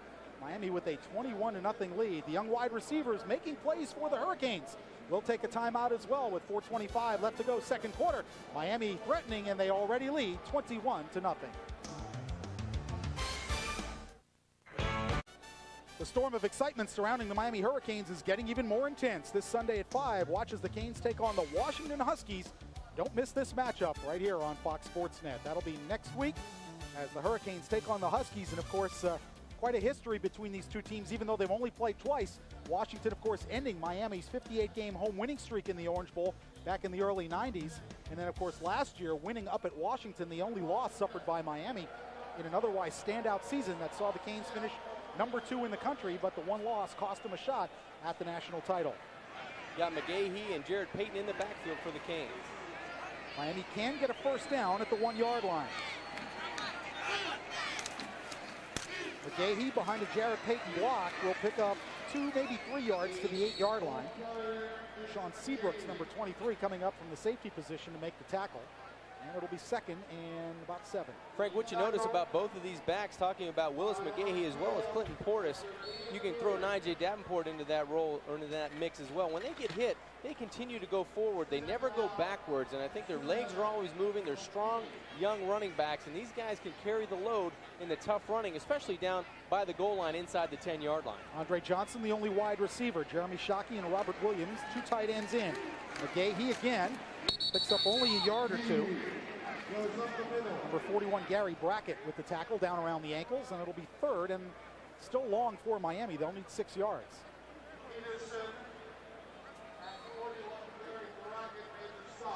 Kevin Beard will check in at a wide receiver spot for Miami, replacing a tight end, Robert Williams.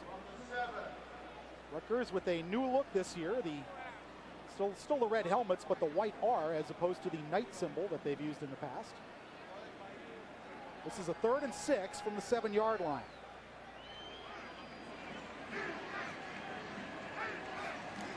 Blitz coming. It's picked up. End zone throw, incomplete. Shockey almost got a touchdown. Couldn't hang on to it. Fans were screaming for interference from Nate Colon, but they're not going to get the call. Yeah, timing route, pure timing by Ken Dorsey. He might have had a little bit more time to hold on to the football than he thought, trying to get Shockey right out of the break. Good coverage that time in tight circumstances by Rutgers. That'll bring on the kicking team in a 4th down. Todd Severs, who has missed from 34 yards out earlier in this quarter, will now try from 29 yards. Freddie Capshaw with the hold. Severs' kick is on the way, and it is good. And with 3 minutes exactly left to go in the 2nd quarter, Miami has stretched their lead to 24-0 as Todd Severs hits his 5th field goal of the season. Maybe a little bit disappointing that the Canes weren't able to punch that one in. Yeah, in any regard, a good drive by Miami, taking it down. Big plays down the middle of the football field by Kevin Beard. Almost a touchdown from Dorsey to Shockey, the repeat of the previous touchdown. But they do walk away with 3, pushing it to 24-0. So far, Ken Dorsey showing just what he did last week against Penn State. A lot of poise in the pocket, picking out his receivers, spreading the football around. We had 8 different Hurricanes catch balls against Penn State. And again, he spread it around to a lot of different receivers today. He's not shy about putting the football into the open wide receiver or running back or tight end's arms. They do a good job of spreading the football. Nice hard running, I guess, by all the running backs that have been in the football game. The offensive line has done a nice job. Defensively, they force turnovers, doing exactly what they need to do against the Rutgers team today. Miami already has forced 3 turnovers in this game, a couple of fumble recoveries, and an interception from James Lewis. So they now turn the ball over to their offense 6 times in a game and a half. Here's the scoring drive. They went 62 yards in 8 plays, 3 minutes and 45 seconds. Severs with the 24-yard field goal. The big play, a 45-yard completion from Ken Dorsey to Kevin Beard down to the Rutgers 11-yard line. Dennis Thomas and Nathan Jones going back to receive the kickoff for Rutgers. That's Thomas to the right and Jones to the left of your screen. Hurricanes breaking out the green jerseys in the very first home game this year. Ball fell off the tee, and Todd Severs will re-tee it.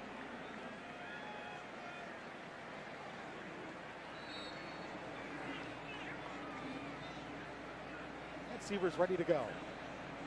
3 minutes left in this first half. It's a 24-0 Miami lead. Here's Severs' kick. Jones at the 1. Whoa! Is he smacked? Oh, Carl Walker looked like he was shot out of a cannon. Oh, my Lord. We heard that up here. I think you heard me. I'm excited about that. Carl Walker, what a hit. You can see it coming. Nobody in Rutgers on the special teams were picking up Carl Walker coming from the left side. Talk about Edward Reed being shot out of a cannon. Carl Walker was a bazooka. He's coming from the left side untouched. And you just can't have that on the special teams. And you see Carl saying, I had him all the way, guys. Nobody got me. Snuck down on special teams. Well, that hit hurt Nathan Jones' girlfriend. It shook us up here, Frank. Wow. 1st and 10 from the 14. Hubert out of the shotgun. Fakes the give. Trying to set up a screen and incomplete to his tight end, Rob Ring, number 89.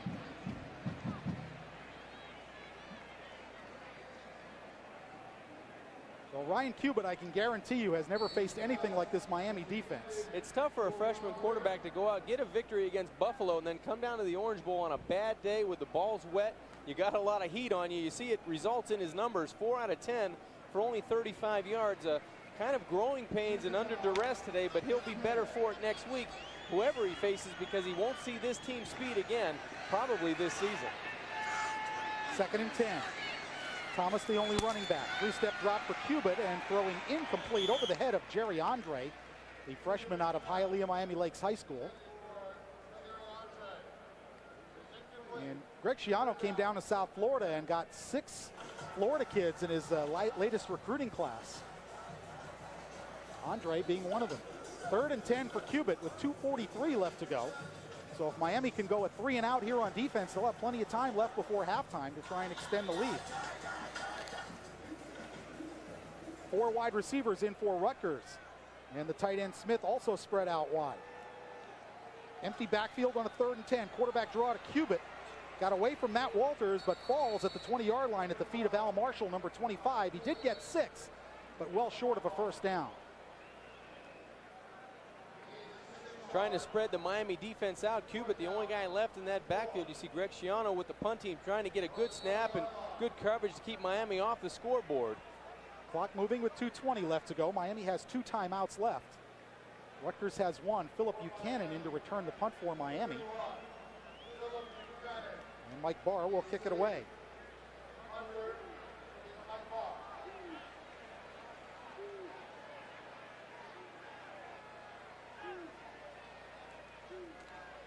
Barr got a good snap and hits a beautiful kick, driving Buchanan back to the 29. Phillip looking for some room to run. Trying to get outside, picked up a nice block from Sands. Another one from James Scott, and he'll get up to the 41-yard line of Miami. Mike Barr, the punter, forced to make the tackle as Philip Buchanan comes up with a 12-yard return, although he ran a lot farther than 12 yards. Philip's going to say, I only got 12 yards out of that. He did pick up some nice blocks by Ethnic Sands, number 1, but did a good job catching the football, ensuring it, making the first man miss. Right here, this is the key to the whole thing. Make somebody miss right away and then use the speed in the field you have available to you. There's the block by Ethnic Sands that provides a little bit of breathing room. Then he gets another block downfield, it looked like by number 29. James Scott did a great job of getting him those 12 yards. Miami from their 41. Dorsey, quick throw, complete to Shockey at midfield, and he'll pick up 11 yards and a first down for the Hurricanes. Brian Bender, 42. Jeremy Campbell, number 44, combining on the tackle. Frank, you like the wrinkle of spreading Jeremy Shockey out and getting the matchup you want. It's just like an easy pitch and catch to the guy that had 28 receptions last year. He has 2 touchdowns this year. Jeremy Shockey doing a nice job lining up at the tight end and when they flex him out to the wide receiver position. Shockey was even double-teamed most of the game against Penn State and still caught 7 passes. 1st and 10 from the Rutgers 49. Miami goes with a 3 wide receiver set. Rutgers with a late blitz. Picked up well by the Canes. Dorsey. Andre Johnson is wide open, and Dorsey overthrew him at the 20-yard line. Clinton Portis stepped up and picked up the blitz, giving Dorsey plenty of time. But Andre Johnson was overthrown by the junior quarterback from Orinda, California, and Ken Sill probably say, this one's on me. Well, Frank, this time what happened was his eyes were wanting him to throw to the flat, but his feet didn't follow. Watch him never set his feet back to the right side. He was locked into a wide open wide receiver on the right side. Then he sees a bust in coverage. He wants to go to Andre Johnson, but never really set his feet to throw the football. He had a lot of time. Great job by the offensive line. 1:06 left to go here in the second quarter. 2nd and 10, Rutgers 48. Blitz coming. Dorsey overthrows Ethnic Sands out at the 47-yard line of Rutgers. Nate Jones was the closest defender. There's Dorsey's numbers, already 239 yards in the air and a couple of touchdowns. He had a career high 344 yards last week. Well, you like what he's doing, spreading the football out. He just missed a wide open Andre Johnson. I'd like to see him come back down to the middle of the field. We'll see what type of defense Rutgers is going to throw at him on 3rd and 10. 2 wideouts to the right side. Ethnic Sands motions across the formation. Rutgers on a blitz, quick dump off to Sands to the 45-40. Ethnic Sands down the sideline, finally shoved out inside the Rutgers 30-yard line. Dwayne Thompson pushed Ethnic Sands out of bounds, but that's a great play against the blitz, John. And it's man coverage. You get him you get the guy that's following the motion man in a trail position, and Ethnic Sands was beating him before the play even started. You see the depth of the Rutgers defensive secondary. It's man-to-man, but you already outman him to the outside of the field. Great block downfield by Andre Johnson. Nice job at the point of attack. Watch the young wide receivers, both Beard and Johnson, getting on the Rutgers secondary. That's the key to the play as well as the motion. First down from the 28. Dorsey will throw. Plenty of time. And overthrows his man, Ethnic Sands, at the 20-yard line, covered by Nate Jones. And Dorsey looking at the official, John Smith, saying, hey, what about the late hit there? Ken Dorsey was trying. It was a little WWF there by Ken Dorsey. Number 96, Billy Tullock, the defensive tackle for Rutgers, comes in and just gives him a nudge at the end of this play. Let's see if we can take a look. Just a little shove. Watch Ken Dorsey fall down and look right at the official and say, hey, did you see that? What are you doing? Hey, in soccer, you get a yellow card for diving. Good try. That's a good try. Got to commend him on the effort. 49 seconds left to go, second quarter. 2nd and 10 from the Rutgers 28. Miami already leading 24-0. Dorsey off Ethnic Sands' hands and incomplete at the 25-yard line. The middle linebacker, Gary Bracken, had the coverage.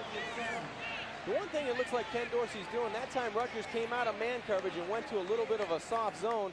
He's going backwards before he sets to throw that little hitch or that little in and out to Ethnic Sands. You got to be perfect when your feet aren't in the right spot to throw the football. That time he was just a little high and inside. He has a little bit more time than he thinks dropping back. 3rd and 10 from the 28. Sands, Beard, and Andre Johnson, 3 wide receivers in for the Hurricanes. Shockey lines up in the backfield along with Clinton Portis as the Canes go to the shotgun. Dead man coverage, Frank. Dorsey, shovel pass. Shockey, read well by Rutgers, and Shockey will go down after a gain of only a yard. Brian Bender and Seabrooks making the tackle on a flag down on the far side of the field at the 29-yard line of Rutgers. Well, there's a new wrinkle for Miami. And Shockey comes up limping, and you don't like to see that. Offside on Rutgers, so the Canes will get another shot at it with 38 seconds to go here in the second quarter. Shockey coming out, Robert Williams coming in at tight end. As I mentioned, that's a new play for the Hurricanes, a shovel pass to the tight end lined up in the backfield. Yeah, nice wrinkle by Miami, spreading everybody out, but that time the Rutgers defense wasn't full. 2 or 3 guys on Jeremy Shockey before they bring him down. Let's hope he's okay. He walked to the sideline kind of gingerly holding his leg. Yeah, it looked like he either got twisted an ankle or got kicked in the shin. So the penalty will move it to the 23-yard line of Rutgers. It's 3rd and 5 for Miami. I look for Ken Dorsey to go to the end zone this time. Full blitz coming. Pass across the middle. Andre Johnson can't handle it, or he might have had a touchdown. Dwayne Thompson on the coverage. Throw is a little bit behind Andre, but still catchable. It was a little behind, but catchable, as you said, Frank. You got to kind of idle your feet down if you're the wide receiver. Just make sure the catch. Don't try to keep your feet going and get into the end zone. Catch the ball first. Even if you fall down, it's a first down, and the drive continues. So a 40-yard field goal attempt upcoming for Todd Severs. Capshaw puts it down. Severs' kick is on the way, and it is good. From 40 yards away, Todd Severs converts his 6th field goal of this young season, and Miami leads at 27-0 with 28 seconds left to go in the second quarter. And John, I guess it's one of those, is the glass half full or half empty? Miami's dominating the game, but they haven't been sharp all the time. And I guess, you know, we come to watching this team and the talent they have, we almost come to expect perfection. Yeah, you do. And last year they provided perfection all but one game against Washington. So you come to expect the best when you're watching Miami, and yes, they are. They're staggering through a 27-0 first half, so you can't really complain. The only thing you can do, there's a lot of points out there that the coaches can now go back and teach from the first half. They've dropped a lot of balls. They've missed some open receivers. They've committed so many penalties last week, and now this week the dumb penalties that they're committing. So there's a lot to coach and get this team a little bit focused on what they're not doing compared to what they are doing on the football field. Yeah, Dorsey missed a wide open Andre Johnson for a touchdown on that possession, and later they had to settle for the field goal. I wonder if they're going to block Carl Walker on this kickoff return. You think they have somebody assigned to him? There's one guy that got hit last special teams play that is saying, somebody find Carl Walker and put a hat on him. There's Jeremy Shockey, and being checked on by the training staff. Looked like he was holding his shin to me when he came up from that last tackle. That's the one thing you'd hate to see in games like this, is guys get hurt. And of course, Joaquin Gonzalez won't play the rest of the day. He's got a shoulder strain. Happened on Miami's first possession of the game. Dennis Thomas and Nathan Jones back to receive the Todd Sievers kickoff with just 28 seconds left to go in this first half. Miami leading 27-0.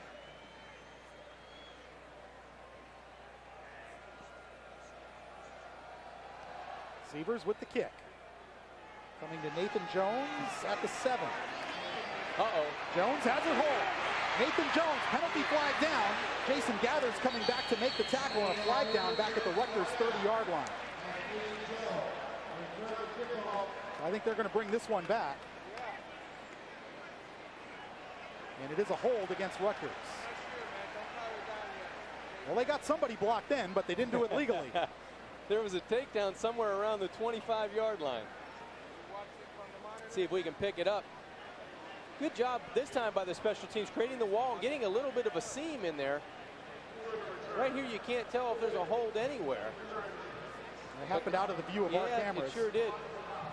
Good job that time by the Rutgers special teams getting the ball close to midfield, but it'll all be returned inside the 20-yard line, probably inside the 15.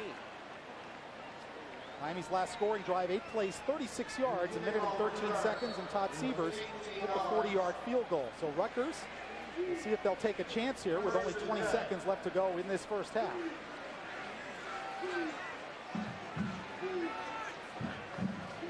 Cubitt gives it to Dennis Thomas. Thomas will pick up a couple of yards to the 17-yard line.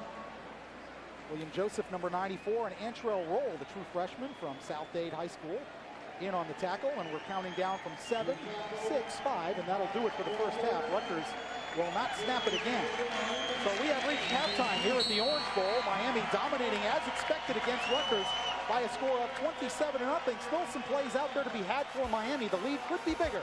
We'll be back with our halftime activities right after this here on Fox Sports Net. At halftime, it's the Hurricanes 27, Rutgers nothing.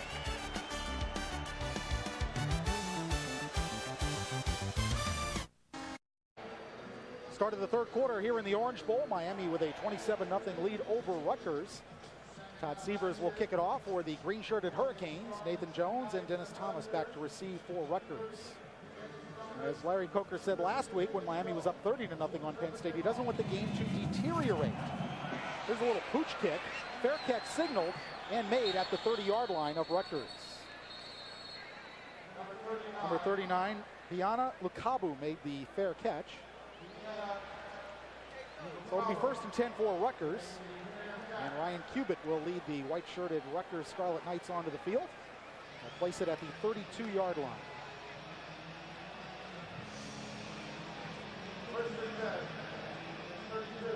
Looks like much of the starting defensive unit in for Miami to start this second half. Dennis Thomas moves into the I formation along with Seth Stanton, the fullback, number 40. And now they split out of the backfield as Rutgers will spread 5 wide. Cubitt takes the shotgun snap. Big pressure from McDougal. Pass is dropped and incomplete. Aaron Martin, the intended receiver, Jonathan Vilma, was all over him. Well, as you said, Frank, Jerome McDougal just wearing out the offensive tackles for Rutgers right now. Number 73, Brian Duffy, cannot hang with big number 95, the junior, 6'2", 260. He had 5 total tackles last week against Penn State. He had some 5 quarterback hurries, meaning he's getting to the quarterback almost in time, just as he did on that play. That was clearly a hurry. 2nd and 10. Rutgers with 3 wide receivers to the right side of the formation, the bottom of your screen. And now a direct snap to Trez Moses, the wide receiver, and he's going to go down back at the 31-yard line. That's a loss of a yard. Mike Rump, number 8, coming up from the cornerback position, number 8, to make the tackle along with help from DJ Williams, 17. I've seen them all today, Frank. There you see the quarterback, the freshman Cubitt, going out of the screen in motion, a direct snap back to the running back, but Miami right on the ball. Nice pursuit by number 17, DJ Williams, on the play, as well as number 8, Mike Rump, as you see in your screen right there, the cornerback. Now credit Rump and DJ Williams with a tackle for a loss of a yard. Rutgers from their 31, and they'll go with this swinging gate formation. Cubitt, pressured by Andrew Williams, throws complete underneath. Moses will not get the first down. He's up to the 40-yard line where Jonathan Vilma made the tackle. He did pick up 9, but it was a 3rd and 11 play. Rutgers coming with that formation in the first series against Miami. That time Miami doing a good job pursuing to the football. It looks like Rutgers will bring out the punting unit, which has been a little bit of a hit or miss for Rutgers today. Second time Rutgers has used that swinging gate formation. It's a 3rd and 2. Philip Buchanan to receive the Mike Barr punt. And movement along the lines, and they'll stop play. Hopefully for Miami, they were drawn offside because they jumped. And if so, that would be a first down.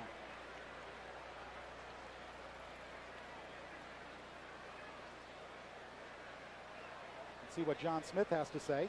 Rutgers is signaling their first down. Their offense is coming back on the football field.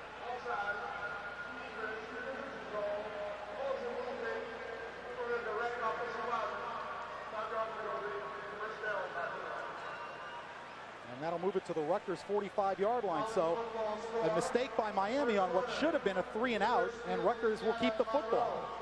On 4th and less than 5 yards, you never go after a ball and jump offside. Even if you think you can block the punt, you wait that half second because you don't want to just hand them a first down. Couldn't agree with you more. That's one of the things that the coaches and players know. They're calling on the sideline, stay on sides, because that's the only thing that can prevent you from not getting the football back. And now the official stopping play again.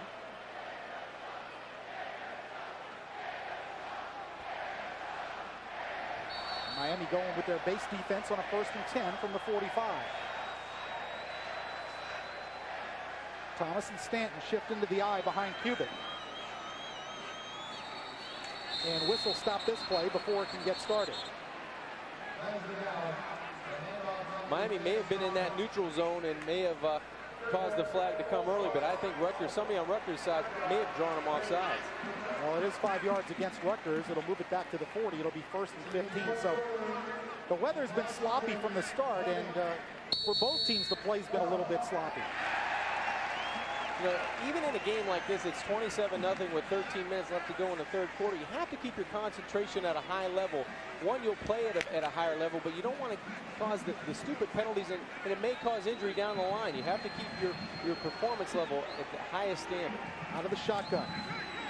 Cubitt trying to set up a screen, and that ball was deflected by Matt Walters at number 91. Delrico Fletcher was trying to set up on the wide receiver screen, but Matt Walters, the junior out of Melbourne, Florida, 6'5", 262 pounds, came through to bat that one down. Yeah, nice timing by Matt Walters. Knows it's a screen. He's already committed to the quarterback, so he leaves his feet at the last minute to try to bat this Ryan Cubitt pass down. He did exactly that. You see the streaky receiver, Fletcher, number 7, coming in trying to catch the ball, but Walters doing an excellent job at the line of scrimmage. Even Greg Schiano said this week, Matt Walters looks like he's bigger and stronger, and this is going to be another illegal substitution penalty on Rutgers.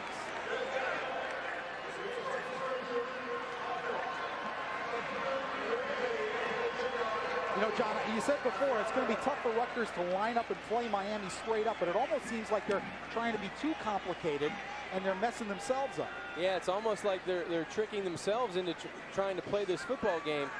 And Greg Schiano's not happy about this on the sideline. He's trying to communicate to his offense to get in the right formations, get in the right spots, but he should direct some of that to the assistant coaches, getting the right personnel on the field and the right unit on the field at the same time. Now they're waving this off, so the official's on a boo-boo there. All right, so it's still 2nd and 15 from the 40-yard line.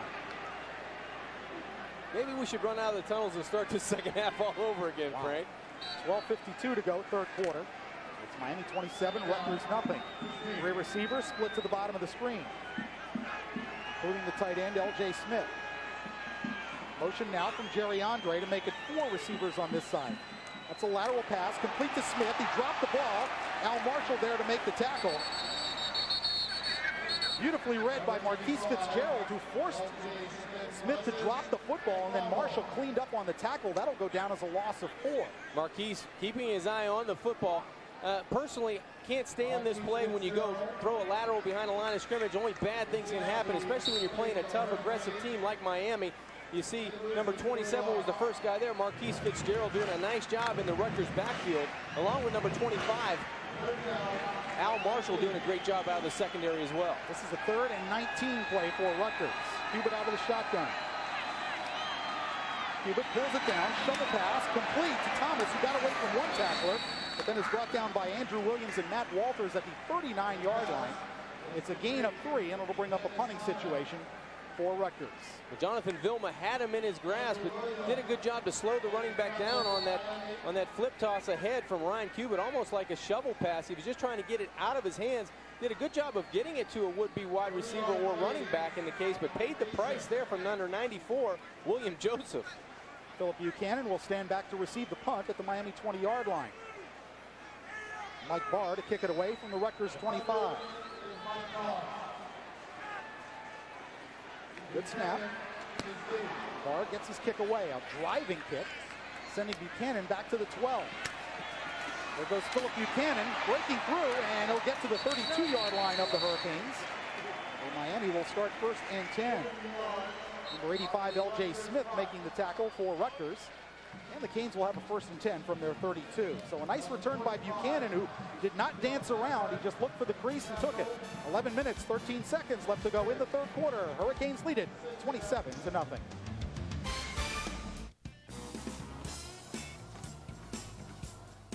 Okay, I'll wrap up with Drysdale, pick up Joe Jr., and swing by the printer.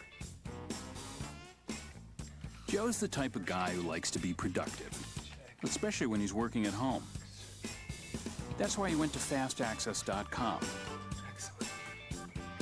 Joe got Bell South Fast Access Internet service for $45 a month.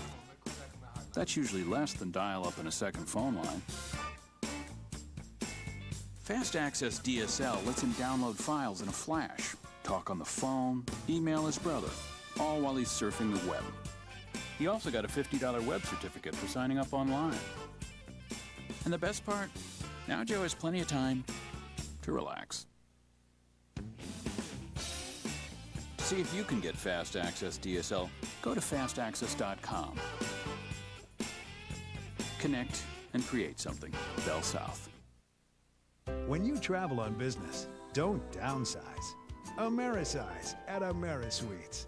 Need more room to spread out, get more workspace, and features like high-speed internet access, plus more space to unwind in a comfortable suite for the price of an ordinary hotel room.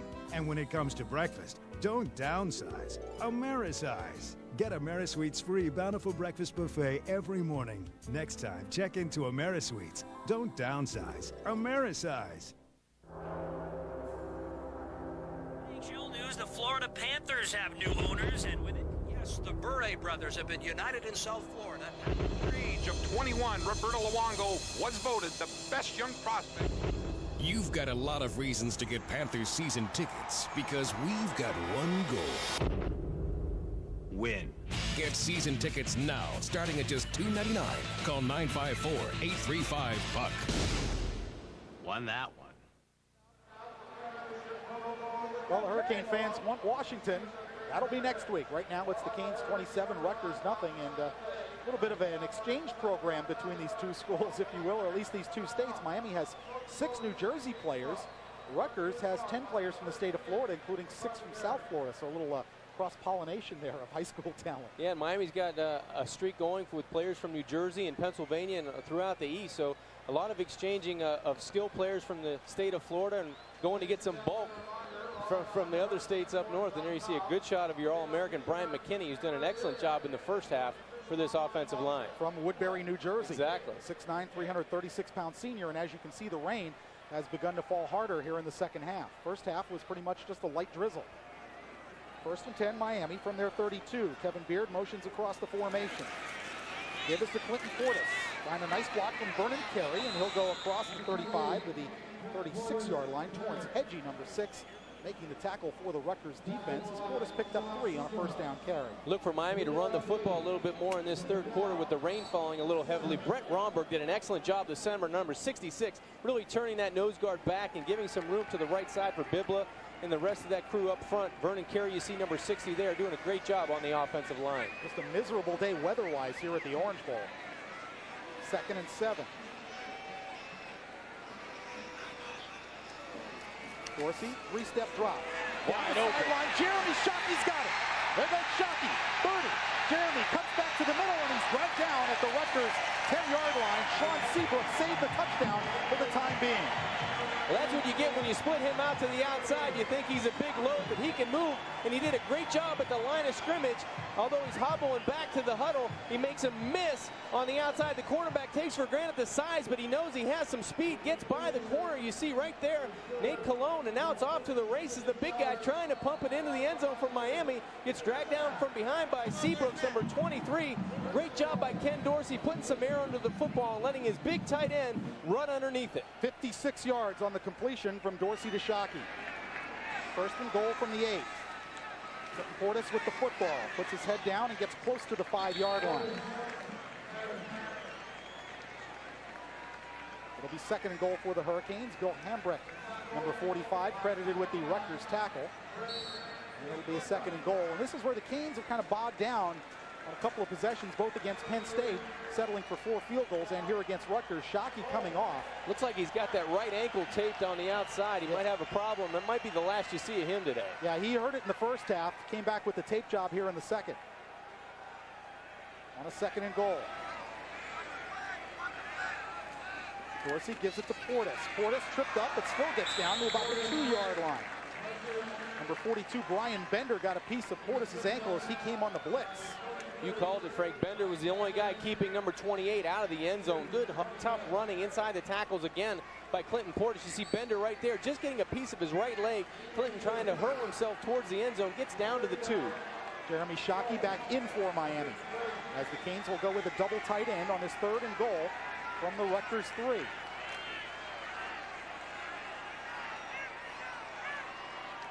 .8:55 left to go, third quarter. Miami up 27-0. Give to Portis. Portis to the end zone. Touchdown, Clinton Portis. Nice cutback by Clinton Portis for a 3-yard touchdown run.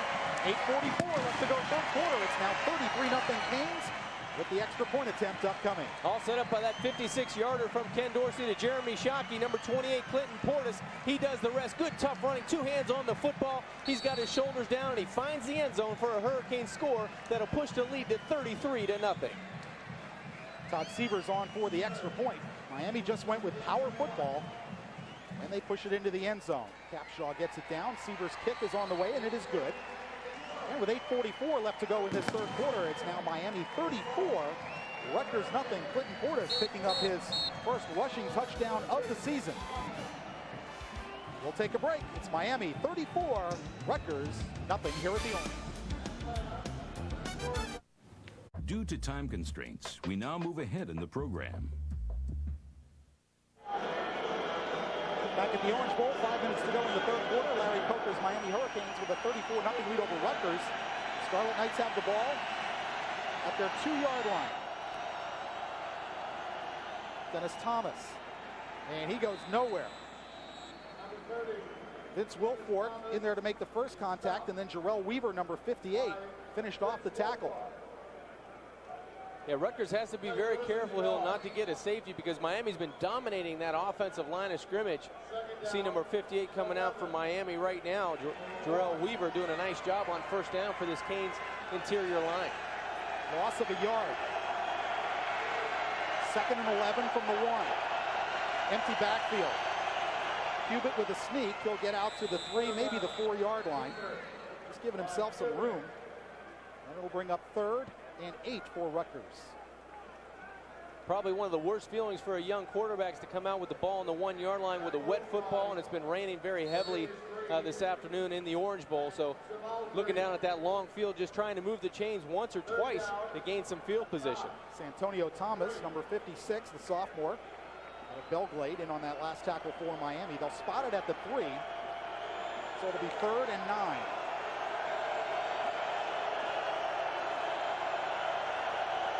Cubitt, 3-step drop. Throwing and nearly intercepted by Edward Reed.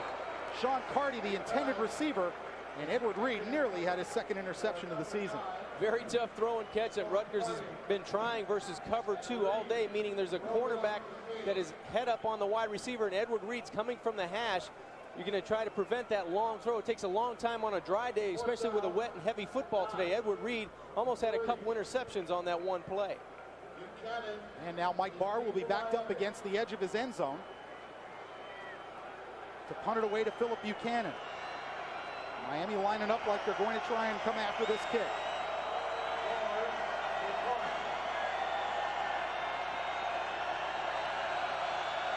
Good snap. Barr gets it away. Driving Buchanan back to his own 45-yard line. Buchanan taking it right up the middle. Buchanan, he might go.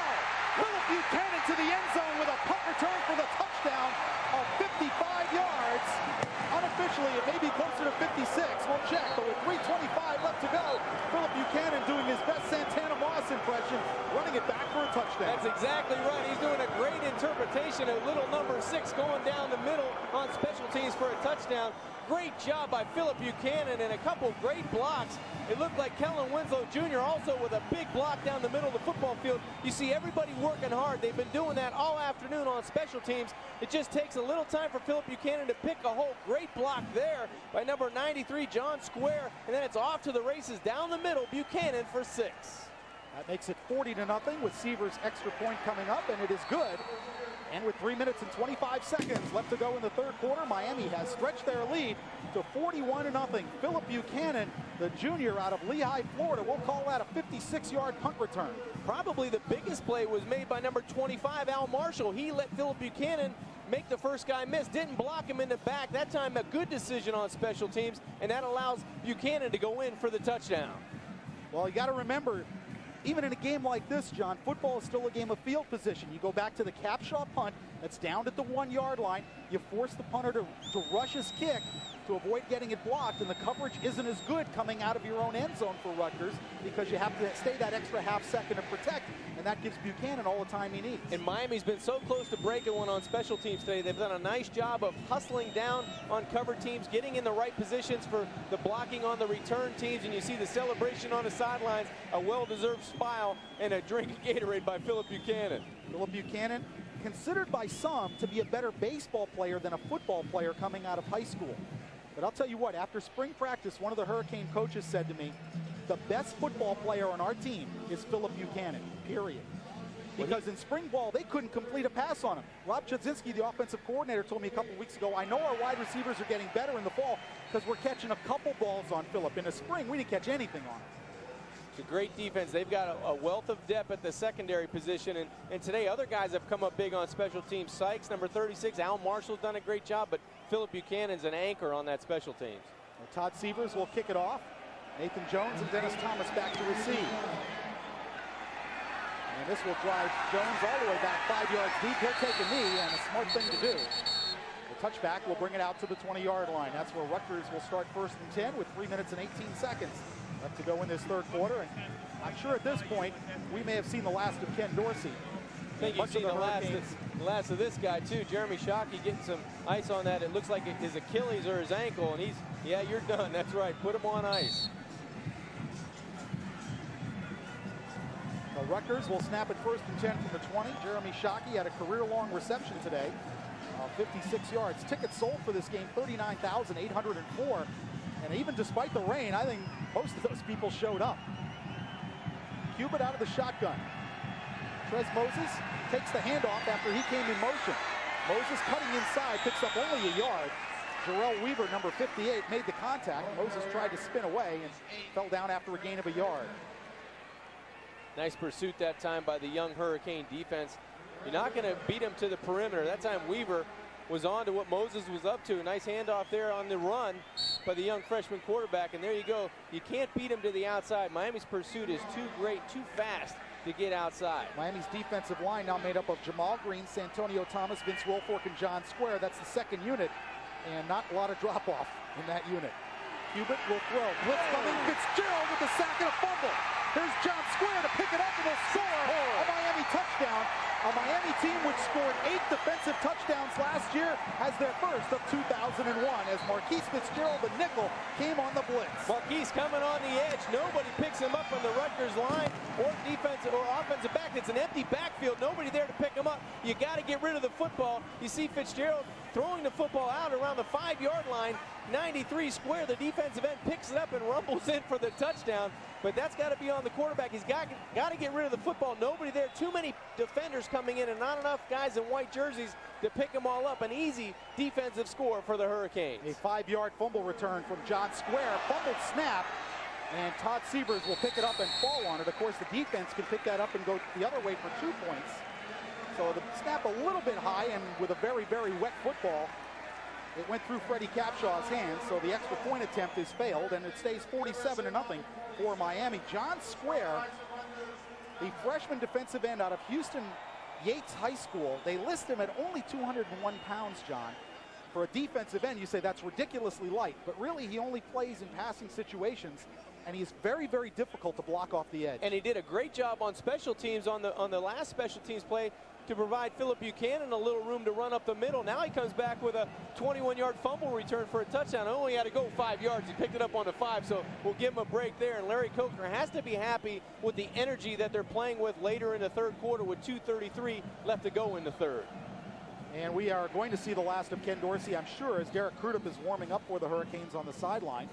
But Miami with both the special teams and a defensive touchdown to really blow this thing wide open here in the third quarter.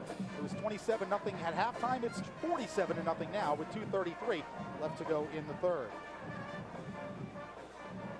So, John, a big day for Miami, playing like the #1 team in the country. And the scary thing about it is both this game and the Penn State game, it could have been worse for the other team. Miami could very easily be up another couple touchdowns in this football game with still a quarter left to play. As you see the backup quarterback, Crudup, on the sidelines, warming up, taking some snaps. He'll be into this football game in a short time. Now here's Sievers' kickoff with Thomas and Jones again deep. And this again, Todd Sievers doing a fantastic job on kickoff so far this season as Nathan Jones takes it for the touchback, and Rutgers again will start at the 20-yard line. It continues to pour here at the Orange Bowl, coming out of the east now, Frank, and looks like it's been coming down pretty hard, this hard, for about the last 15 or 20 minutes. And I don't want to jinx anybody, but it seems like this field here at the Orange Bowl is holding up pretty well. We haven't seen a lot of slip and falls. No, we haven't, and it's been coming down by the bucketful. You can see right there against the lights. It's been coming down fairly hard for most of this third period. So we've got a new quarterback, Ted Trump, in number 16, in at quarterback for Rutgers. And the freshman Ricky Cook, number 5, in a tailback. That's Cook with the football. Still going, and he'll pick up close to 5 yards. Jarrell Weaver and John Square making the tackle, along with Vince Wilfork. Ricky Cook, regarded as maybe the best running back in New Jersey last year, and he decided to stay home and play for Greg Schiano. Out of Montclair, Ricky Cook, you're right, highly regarded around the nation as a running back that could go anywhere he wanted to, deciding to stay in the state of Rutgers. 6'1", 235-pounder. Here's Ted Trump, who started his athletic career at Rutgers as a member of the baseball team. And again, it's Ricky Cook, hit by Howard Clark, and no gain. Howard Clark, number 45, shooting the gap, and Clark, one of those Jersey guys from Penn St, New Jersey, right across the river from Philadelphia. Here's a guy who started at the weak side linebacker last year, and he's the backup middle linebacker this year. So, That's I mean, right. that just tells you about the kind of depth Miami has. Yeah, Clark and Campbell converging on the football. A lot of linebackers around the ball for Miami. You got a fast group in there. And really, Frank, you said it, there's no decline when Miami makes substitutions either on the defensive line, linebackers, or defensive secondary. These guys came to play, and they've got about a great wealth of depth on the defensive side. Third and a short 5 for Rutgers. Trump with his first throw. Has some time, dumps it over the middle, complete to David Stringer, who should have a first down to the 31-yard line with Al Marshall making the tackle. David Stringer, the son of the Rutgers women's basketball coach Vivian Stringer, who is in the Women's Basketball Hall of Fame. Well, great effort on the end of this play by David Stringer, the senior wideout. Watch him reach the football out over the 30 to the 31-yard line to get that first down. Great coverage by Al Marshall, but a nice effort by the senior wideout. 49 seconds left to go in this third quarter.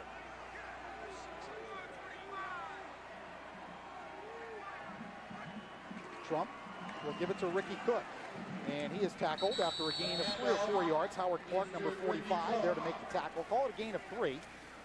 And it'll be 2nd and 7. And I'm sure for Greg Schiano, a return to South Florida, he knew it probably wouldn't be pleasant, and it certainly isn't. The weather makes it even worse when you're getting beat like this. Yeah, it makes it miserable on the sidelines. Now he's just trying to get his backup players in on both on offense and defense, trying to improve and get some playing time for these guys against a #1 team in the nation in Miami. Greg Schiano said, I wouldn't have taken this Rutgers job if I didn't feel they were committed to doing the things you need to do to win in major college football. And that means spending money, going out and revamping the facilities and doing the things he needs to do recruiting-wise. And they've committed to Greg Schiano, and he's giving him 110% effort. You can see that intensity on the sidelines. Well, the one thing I knew about this game is, yes, Miami had the better team, but I knew Rutgers would come and give maximum effort because that's what Greg Schiano's about. He's a max effort guy. Yeah, there's just not enough talent in white shirts today to really make up for the deficit. A little bit of a clock problem and a little bit of a 26 reverb seconds. problem. Game clock should show 26 seconds. We'll reset the game clock to 26. As if that was really necessary. Can't we just get on with this football game? I'll tell you what, I'm looking to the east, the open end of the Orange Bowl, and it looks nasty over downtown Miami. Yeah, you can barely make out the buildings going that way. It rained hard prior to the game. In fact, kickoff was delayed 45 minutes. First half was just a light drizzle, and here in the second half, it's been raining very steadily. But the field seems to have held up pretty well, and now they have reset the clock at 26. That rain you're seeing on the right side of your picture, that's actually coming off a ledge, so it's not raining quite that hard. On a 2nd and 7. Trump gives to Cook. Cook bouncing outside, met by Chris Campbell at the 35-yard line. They'll pick up only a yard. That'll be 3rd and 6 for Rutgers. Flag down on the near side of the field. Well away from the play. There's a look at Chris Campbell, the senior out of Mount Pleasant, Texas. Looks like we got a face mask, if I can read lips correctly, on Miami, I believe. That's one of the fouls.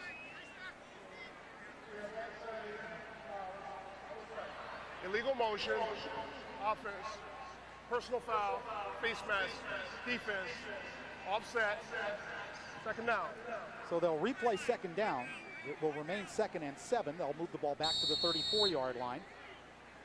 And they'll replay the down. The only Hurricane that I thought was in the area of that flag was Marquise Fitzgerald. So I'm guessing that he was the guilty party on the face mask. That is the end of the 3rd quarter here at the Orange Bowl. It probably can't end soon enough for Rutgers. Larry Coker is still trying to fire his guys up. The second teamers are going to get a lot of playing time as we go to the 4th quarter with Miami leading Rutgers by a score of 47-0 here on a rainy day at the Orange Bowl. We'll be right back on Fox Sports Net with the 4th quarter after this. Today. Start of the 4th quarter at the Orange Bowl. It's Miami 47, Rutgers nothing. We must warn you, some of the videos you see during the program, you got to see this, are totally extreme and completely out of control. 30 minutes of sports achievements caught on tape, some good, some bad, some very ugly. Tune in tonight at 11 right here on Fox Sports Net. On a 2nd and 7, Rutgers will just keep it on the quarterback sneak, and Trump will pick up 2 yards to the 36-yard line. It'll bring up 3rd and a long 4 for the Scarlet Knights of Rutgers. A lot of young guys in there in the secondary for Miami right now. Al Marshall, a couple of true freshmen, and Sean Taylor, 26, and Antrell Roll, number 6. It's time for these guys to come out and play a whole quarter of football, up 47-0, gaining some experience. Trump out of the shotgun. 4-man rush. Trying to set up a screen to Cook. Cook with the catch. And he's brought down by Marquise Fitzgerald. Lost the football. And Vince Wilfork picks it up for the Hurricanes. Double wide got it? Double wide got it. Big Vince. And I'll tell you what, he is very, very agile for a guy who's 346 pounds. Watch him move on this one, a screen play. You see Vince on the right side going down the guard, a little bit Olay, trying to let him in for the screen. A nice touch pass by Trump. Then you see number 27 putting the hat on. 56 looks like causes the fumble on the play right there, Santonio Thomas. Then you see the big guy, 75, Vince Wilfork, on the fumble recovery for the defense of the Canes. You called it right. It was Santonio Thomas. who forced the fumble, and Big Vince Wilfork comes up with the recovery. So Derek Crudup in a quarterback, as Miami will snap it from the Rutgers 42 to give to McGahee. McGahee loses the football, and Rutgers has it. Number 21, Dwayne Thompson, coming in to make the recovery. So McGahee guilty of a fumble for the second week in a row, and John, he tried to do too much. He tried to pick it up and run instead of just falling on it. Well, I think he was in the process of movement from the right side to the left side, his left arm. Watch to see if he moves the football here. He looked like he was trying to get it away from that would-be tackler, and you see Thomas coming in, number 21. That was just a good strip by the Rutgers defensive unit that time. Somebody gets a hand in, McGahee loses the football, and Rutgers will take it 1st and 10. Although I do think he had a chance to just fall on it. From the Rutgers 43, Ricky Cook with the football, and he'll go nowhere. Santonio Thomas in there, number 56, along with Vince Wilfork, number 75. No gain on the play. This is the time of the game in a game that's a typical out-of-hand 47-0 that the guys on the front on offense and defense are just going to line up and tee it up. There's a lot of running from here on in the last 13-42 of this football game. Miami up comfortably, 47-0. On 2nd and 10, pitch to Cook, fakes the reverse, and he's going to run over Marquise Fitzgerald and take it out of bounds at the 45-yard line of Rutgers. A gain of 2. It'll be 3rd and 8. Can we tell these guys to stay inbounds? Yeah, that's right. Marquise was trying to keep him inbounds. That's a big back in number 5, as we said. Highly regarded Ricky Cook out of Montclair, New Jersey, taking Marquise for a ride out of bounds. That time off the right side. A fake reverse. Looked like they were going to give him the football. Cook keeps it the entire way, and you see a nice hit right there by Marquise, just trying to wrap up and hang on for dear life. So where's my help? That's right. Call it a gain of 3. It'll be 3rd and 7. Ball just past the Rutgers 45. Trump bobbled the snap, loose football, Miami's got it. 5th turnover of the day for the Hurricanes. Howard Clark comes up with the football, and Miami has their 4th turnover. Excuse me, 5th turnover. Thought we might see more of that, Frank, with the bad conditions. That time, new quarterback, new center, bad exchange. Santonio almost coming up with the football, but as you said, Clark on the football for the Hurricanes. Good job of being aware where the football was, and the Hurricanes, a couple of green jerseys in nice position to get the football. Turnover will bring the Miami offense and the backup quarterback back into the football game. Kyle Kobia, number 40, the fullback. Frank Gore, the true freshman, is the tailback. Kobia with the football, and Kyle Kobia picks up 5 yards to the 40-yard line. Number 54, Cedric Brown, making the tackle for Rutgers after a gain of 5. Keep that clock rolling, coming up on 13 minutes to go. Joel Rodriguez also in the football game, the freshman center for Miami, number 70.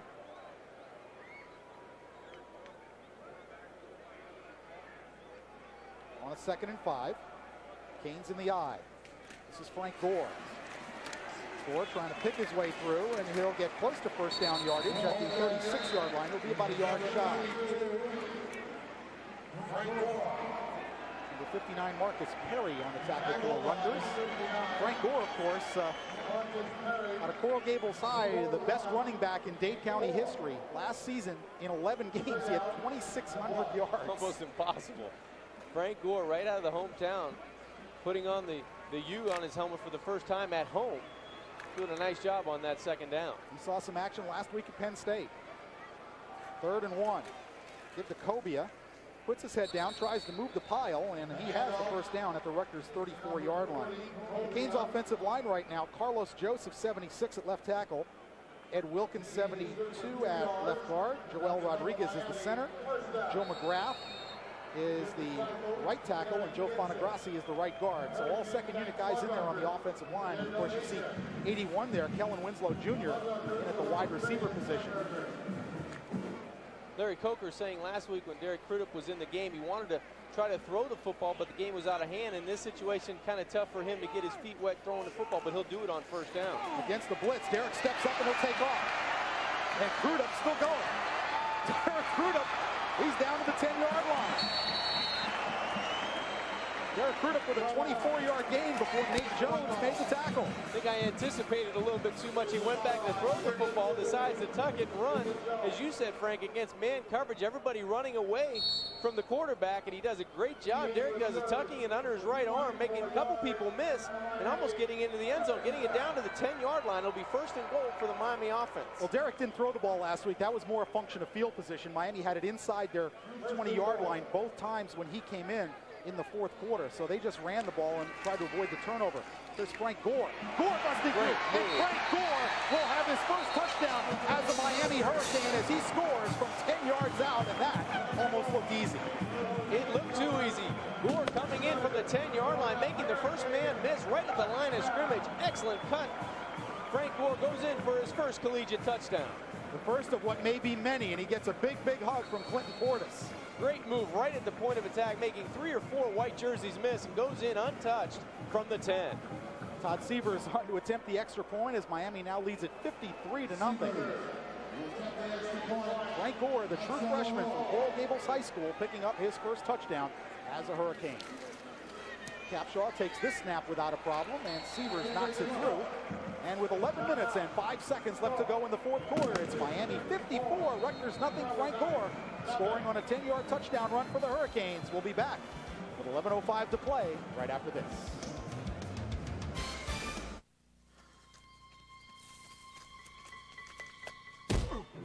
Round-the-clock claim service in case this happens in a car. Geico. A 15-minute call could save you 15% or more on car insurance. At Geico, we get the ball rolling on your claim quickly.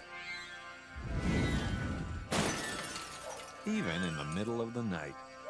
Geico. A 15-minute call could save you 15% or more on car insurance.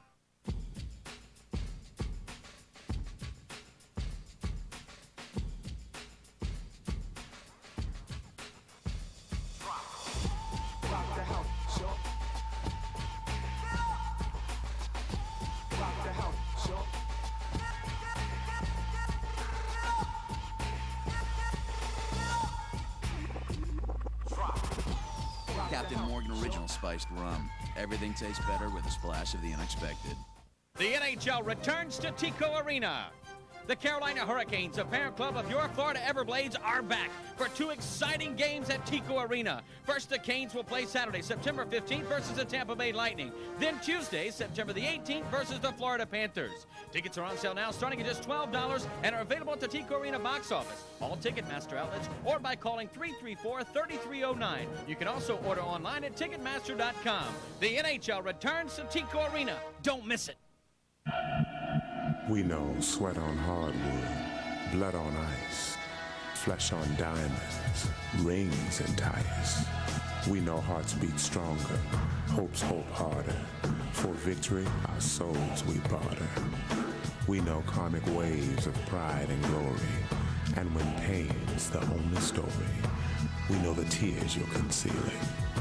You know we know the feeling. There's Willis McGahee with some ice on the right shoulder, so Frank Gore getting into the game not only because it's out of hand, but apparently Willis McGahee a little bit nicked up. And I would have to assume it happened on that play where he fumbled and then tried to fall on it. You got to wonder about Joaquin Gonzalez's availability next week, as well as Jeremy Shockey. I think Shockey's more of aggravation of the ankle or Achilles, but we haven't seen Joaquin come back out or haven't located. You see the scoring drive, 5 plays, 45 yards, only 2:13 off the clock. Gore in from the 10. There's Seavers to kick it off. He's getting a workout today.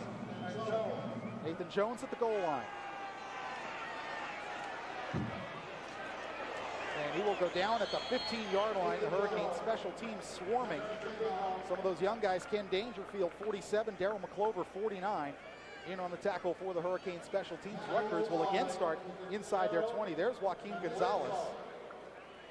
Does he want your job, John? I don't know. He's trying to talk to us. You see Art Kehoe doing most of the talking down there. But it's good to see Joaquin walking around. Hopefully his shoulder's okay. Looks like he's moving around all right. Well, they probably wouldn't put him back in the game anyway in the first quarter because, it's a chance to get Vernon Carey some snaps in a game you should win easily. But we'll have to see for Washington next week. Trump gives it to Ricky Cook. Cook finding a seam, and he's ridden out of bounds up at the 24-yard line by Maurice Sykes, number 36. You would think freshman stay in bounds, Frost. Yeah, I was just going to say, you'd think he'd stay in bounds for us, but Cook doing a nice job coming into the game. The highly touted freshman will be challenging Dennis Thomas for a job in the near future, it looks like. They mark it out at the 22. It's a gain of 6. 2nd and 4 for Rutgers. Miami in control of this game, 54-0. They forced 5 Rutgers turnovers.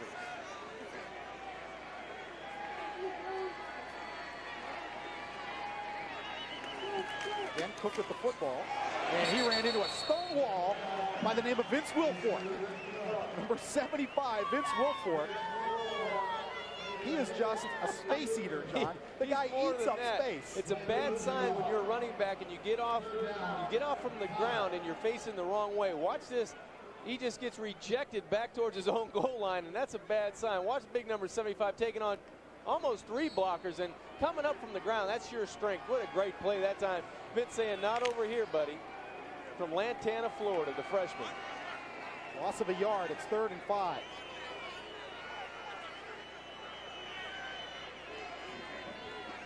Rutgers with 5 wide. Quarterback draw, and Trump will have a first down.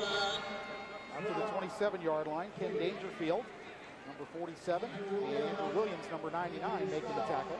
Well, Andrew Williams has had kind of a quiet afternoon after those 2 personal foul penalties in the first quarter. Late hits on the quarterback. Yeah, that's something that Miami's going to really have to pay attention to. You thought they would have tried to do that coming off the double-digit penalties against Penn State. Again, probably close to double digits, if not more, today against Rutgers. So they're going to have to eliminate those penalties next week against Washington. 1st and 10 from the 27, and Miami jumping into the neutral zone. We'll see whether Vince Wilfork was drawn offside or if he went of his own volition with 9 minutes and 40 seconds left to go. I think he's taking credit for that one. He said, that's on me. You got me. You got me on the hard snap count, but I'm going to come back at you on 2nd down here, or 1st down and 5. I'll tell you what, that'd be a scary guy to line up across from. And he's only a baby. He's only a freshman. That's right. He joined Miami. He actually signed the previous year, but did not qualify academically. So he joined Miami in the 2nd semester, the 2001 spring semester. He practiced with the team for the Sugar Bowl, went all through spring practice. And Whistle stopped this Ricky Cook run before it can get started. Well, this is what we don't want to see, this game kind of deteriorating into a flag fest and a whistle fest. John Smith and his crew have had a busy day already. False start, offense, 5 yards, still 1st down. All right, so we'll go back where we started to the 27-yard line and 1st and 10. But Vince Wilfork was very impressive in spring ball. He showed he can be a run stopper. And he does eat up some space in the middle of that line. He's a big man, but I tell you what, he's very quick on his feet. Does a good job moving down the line of scrimmage. You can see that today. There's the give to Cook. And Cook tripping over the 32-yard line. Darrell Weaver, number 58, got a hand on the ankle of Ricky Cook and tripped him up after a gain of almost 5.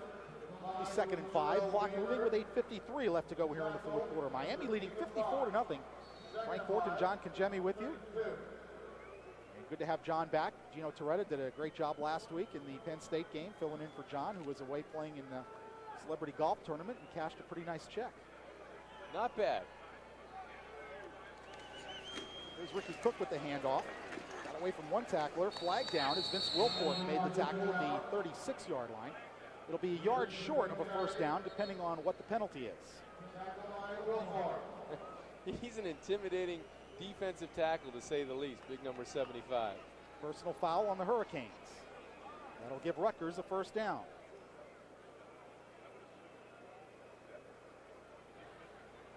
Personal foul against the defense. 15 yards is assessed, and then on the run, automatic 1st down. Next week, Miami and Larry Coker taking on Rick Neuheisel in Washington. They win today 23-18 over Michigan, so they stay right in the mix of things. And Larry Coker there walking the sidelines trying to get his team unscathed with 8:22 and counting left to go in this football game. 1st down at the Miami 49. Ricky Cook. And Ken Dangerfield drags him down for no gain. A little necktie tackle. I think Ricky Cook thought that there's no way that this linebacker from the inside can catch me. I think I've got enough leverage on him from the outside in. And look at Ken Dangerfield just pursue right behind Cook and take him down by the collar. Nice defensive play by the linebacker, Dangerfield. Dangerfield playing the middle linebacker spot right now, with Jarrell Weaver and Daryl McClover, the other linebackers. 2nd and 10.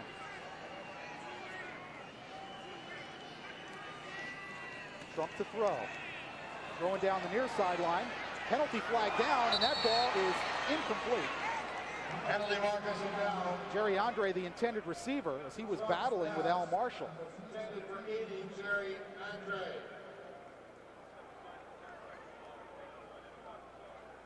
Looks like they're going to call Al on the penalty there. Pass interference, defense. 15 yards from the previous spot. Automatic first down. The injury update on Willis McGahee is a right shoulder sprain.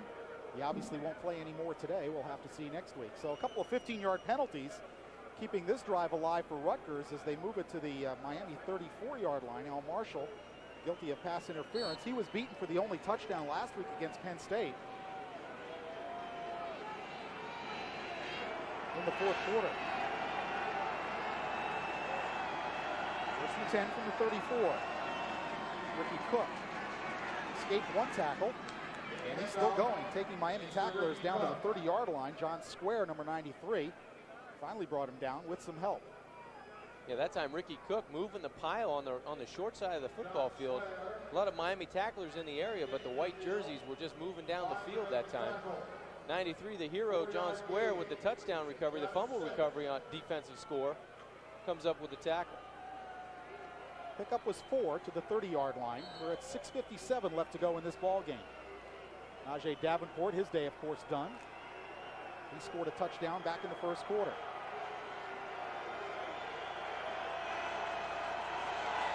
Crowd at the Orange Bowl, still into it, urging the defense on. There's Ricky Cook. John Square chasing him down. Make it 43, Marcus Jones on the carry, and Square stopped it for no gain. Marcus 3rd and 6. Yeah, you're right. Marcus Jones getting into the football game from Florida, another native of the state of Florida, trying to make a presence here for Rutgers, but Square on the tackle, just riding him down to the ground. Marcus Jones out of St. Augustine, Florida. And John Square, this guy has a chance to be an impact player. Playing him every down right now here in the 4th quarter. But you'll see him on pass rush situations in big games. There's McGahee, who's done for the day, and Najee Davenport with the visor on. So 3rd and 5 for Rutgers. Fake pitch. Trump being chased by LeVar Scott. Trump throwing incomplete, intended for L.J. Smith, with Daryl McClover on the coverage.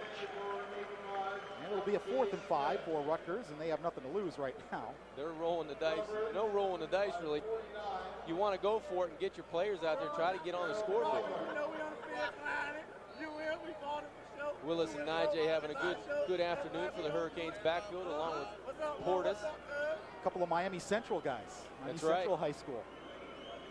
The Rockets. A little rocket power there with Najee and Willis McGahee. Well, here we go, 4th and 5. And the remaining crowd at the Orange Bowl trying to keep the Hurricane defense pumped up with a 0 on the board, and whistles will stop this. Greg Schiano actually calling a timeout from the sidelines because they were going to get a time count violation.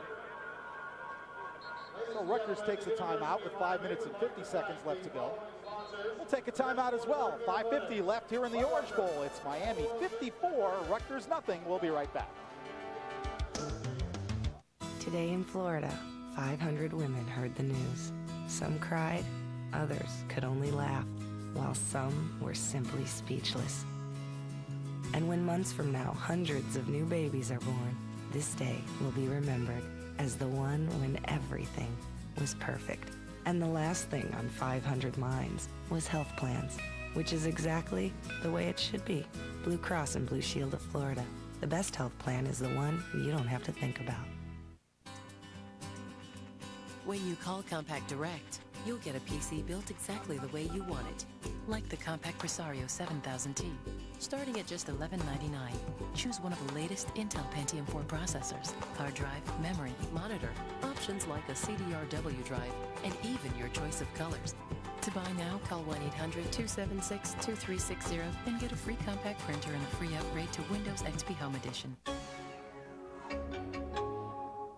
The NHL returns to Tico Arena. The Carolina Hurricanes, a parent club of your Florida Everblades, are back for 2 exciting games at Tico Arena. First, the Canes will play Saturday, September 15th versus the Tampa Bay Lightning. Then Tuesday, September the 18th versus the Florida Panthers. Tickets are on sale now, starting at just $12 and are available at the Tico Arena box office, all Ticketmaster outlets, or by calling 334-3309. You can also order online at Ticketmaster.com. The NHL returns to Tico Arena. Don't miss it. What do these words have in common? Clones, Rackham, and the King of Smack. These are all elements of Jim Rome's jungle. Each night he interviews the premier sports figures and athletes his way. Check it out, The Last Word with Jim Rome tonight and each weeknight at 11:30 here on Fox Sports Net. I thought you were the King of Smack. Well, on the East Coast. Florida. East Coast. Right, East Coast. East Coast, right. West Coast. 4th and 5 for Rutgers from their 30. 5:50 left in this football game. Trump out of the shotgun. 4-man rush, he's got some time. Swings it out, complete to Trez Moses. He'll get away, and he still might not have the first down. Maybe short, Frank, by about a yard. James Scott there on the tackle for Miami. He only reached the 25-yard line. I think he needed to get to the 24, in which case the ball goes over to Miami, which it will. So the Canes defense holds and preserves the shutout with 5:39 left to go. It's a 54-0 Miami lead. Miami led at the end of the first quarter 14-0. At halftime 27-0. And after the third quarter 47-0. Frank Gore has added a touchdown run here in the fourth. And the Hurricanes will take over at their 25-yard line. That's the redshirt freshman Derek Crudup at quarterback out of Deerfield Beach. Derek throwing. Throws low and incomplete. They say short hopped by Kellen Winslow. So Kellen will have to wait for his first collegiate catch and Derek for his first college completion. I would think they'd like to, even though it's 54-0 and you're not really trying to run it up, you've got a guy who's never thrown a pass in a guy college that's never game. caught a pass. You want to try to get him some experience, so they're going to throw a hitch or maybe a screen or something very short just to get a completion down the field. But like you said, Frank, you don't want to go down the football field up 54 points. Crudup on the draw to Gore. Frank Gore gets 5 or 6 yards. Alfred Peterson, number 92, making the tackle. And those two knocked heads in high school a little bit. Gore from Coral Gables, Peterson from Carroll City. Now I know that Gore is going up against maybe Rutgers' second unit, which isn't as fast as some of the units he's going to see down in the season, but he's got great explosiveness out of that backfield. You can see his speed immediately when he gets the football, accelerates to top gear, and it doesn't take him 1 or 2 steps to get there. 3rd and a short 5 for the Hurricanes. They have to get to the 35. Gore again with the football. He's got room. Frank Gore to the 40. Midfield. Rutgers 35-yard line, bounced out of bounds by Dwayne Thompson. And Frank Gore showing his ability, John. He has got tremendous ability. That's what I'm talking about, Frank. Once he receives this football from the quarterback, watch the acceleration through the hole right there. Everybody else is going in slow motion, and Gore is still going and getting it to the outside. It's a foot race down the sidelines. Watch Gore finish the run. That's what you like to see in a young back. Watch him finish the run at the end. But the explosiveness right here, great blocking up front. It does a nice job of cutting it to the outside. There's the young receiver on the outside, gathers with a block. He's still fighting with 4:51 left to go in the fourth. Great job. Gore again after a 35-yard gain. Nice cut to the inside, still going. And Ben Martin takes him down to save the touchdown at the 15-yard line as Gore picks up another 19. Back-to-back runs of 35 and 19 yards for Frank Gore. That's a man among boys right now, Frank, the young freshman, number 32. Making some people miss and making them pay.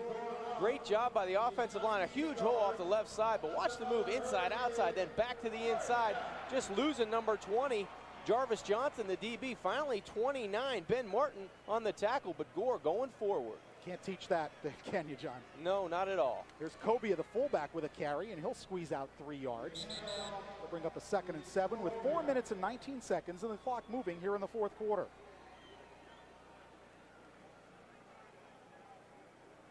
Frank Fort and John Congemi with you on Fox Sports Net. And, of course, next week, the Washington Huskies, who will probably move up to around 10 or 11 in the polls with a victory this weekend over Michigan, will be in here to the Orange Bowl to face the Hurricanes. Under 4 minutes to go. 2nd and 17. This is Gore. Gore still on his feet inside the 10-yard line. Jarvis Johnson makes the tackle at the 8.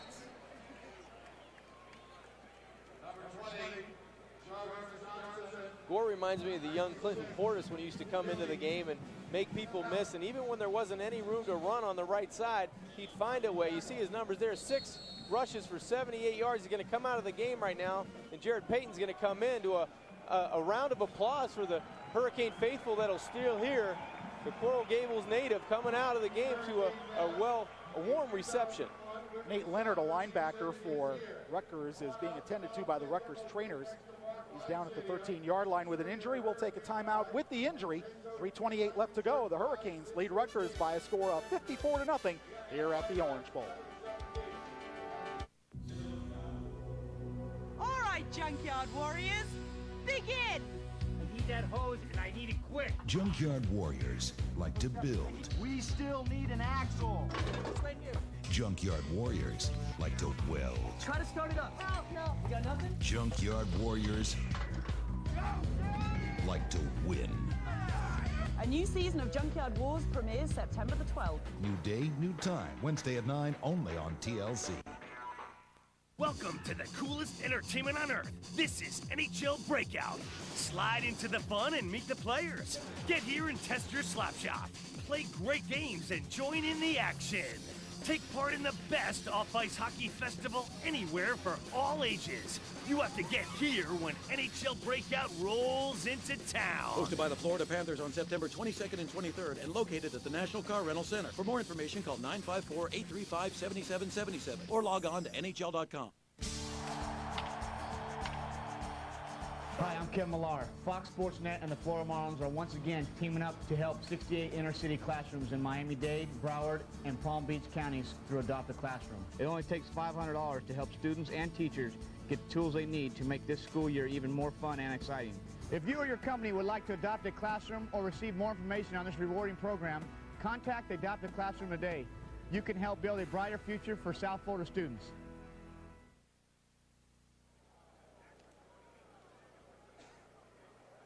.328 left to go, fourth quarter. Miami leading 54-0. They have a 3rd and 4 from the Rutgers 8-yard line. Crudup gives to Jared Payton. Payton slipped 2 tackles. And still going, good effort, but he'll lose a couple of yards. That play broke down from the beginning. Greg Pismuka made the tackle. Quick, spell Pismuka. I fail. And a late flag coming down as well. You see Jarrett really had nowhere to go. No, from the get-go, they had white jerseys in the offensive backfield, trying to spin it back to the inside, but all that was going to do was get more of a headache for Jarrett. Then piling on right there, that might have been the flag we're looking for right now. It is a personal foul against Rutgers, and that'll be half the distance to the goal. All right, Pismuka. Give me that one, Frank, because I don't want to attempt. Personal foul, defense.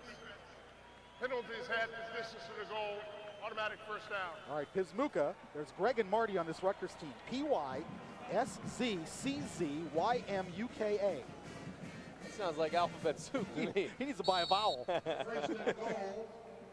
So it'll be 1st and goal from the 5. That was my first question coming into the booth today, Frank. You could see it on my face. Right. How do you pronounce Pismuka? Or as you said, Pismuka. Yeah, that's what I said. Let him throw a fade route here. This is Jared Payton, touchdown Hurricanes. Jared Payton with a 5-yard touchdown run, and Miami extends their lead to 60-0.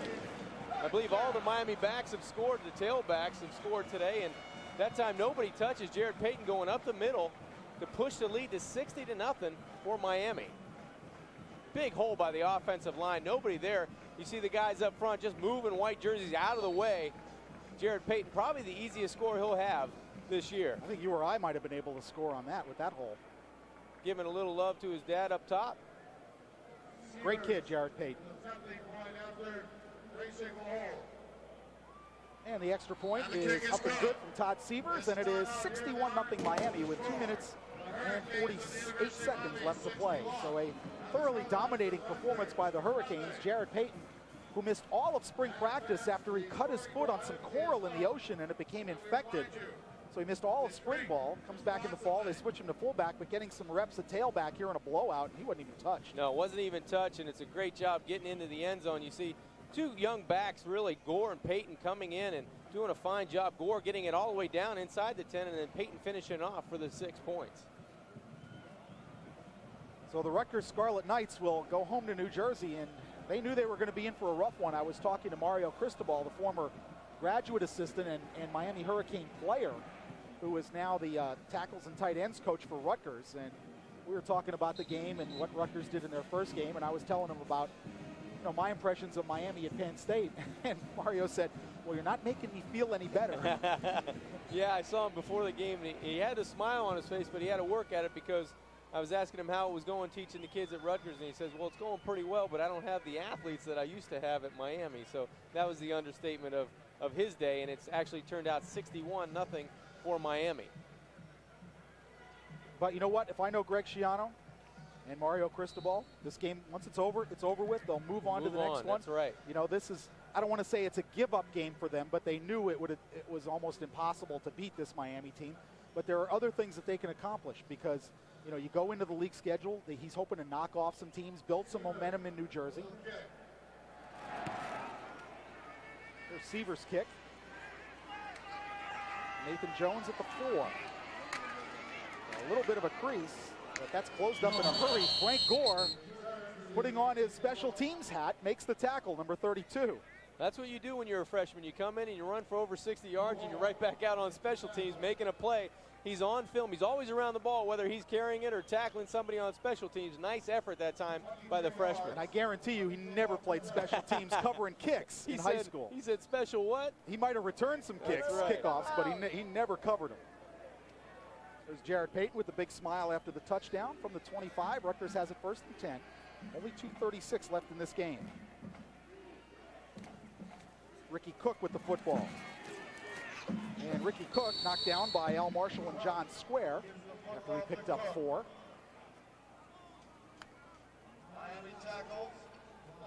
John Square with a very memorable day. His first collegiate touchdown coming on a fumble recovery and return from 5 yards out as Miami has scored on offense, defense, and special teams in this football game. We said that a lot last year, and this year holding true in the second ball game. 12 non-offensive touchdowns last season. On a 2nd and 6. Cook again, and he'll go down for a loss. Jarrell Weaver blitzing through to make the play. And that loss back to the 24-yard line. Nice job that time by the line of the offense or defense of Miami. You see right there, untouched. Coming right there is Weaver, number 58. Great job to another tackle for a loss for this Miami defensive front and linebacking core. Oh, 1:30 left to go, mercifully for Rutgers. And they face a 3rd and 11. You got to say, good support today by the Miami fans coming out on a miserable day to watch a football game. Almost 40,000 here at the Orange Bowl. Loss was 5 on the last play. And the quarterback keeper, Trump picks up a yard, and it'll be 4th down. Only a minute left to go here in the Orange Bowl. The Rutgers just never has really come close to scoring in this game. No, they never really threatened the Miami defense, and even from the start of the game when they came out with a couple different formations that you don't normally see trying to catch Miami off guard, the defense has played spectacular, and the special teams probably even better. Like barring the punt. And I got a stat for you after this punt, John.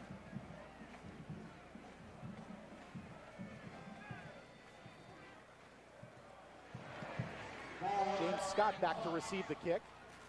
He'll let it bounce and take it at the 30. And Scott stepped out of bounds at about the 32-yard line. The last 3 years, Miami's going to run their record against Rutgers to 9-0. But the last 3 years, cumulative score 180-6. Wow. 6 points in 3 years is not doing it in any league. So there's only 20 seconds to go. Miami will take a knee as Troy Prasek comes in at quarterback for this final snap of the game. And the Hurricanes will walk away with a 61-0 victory.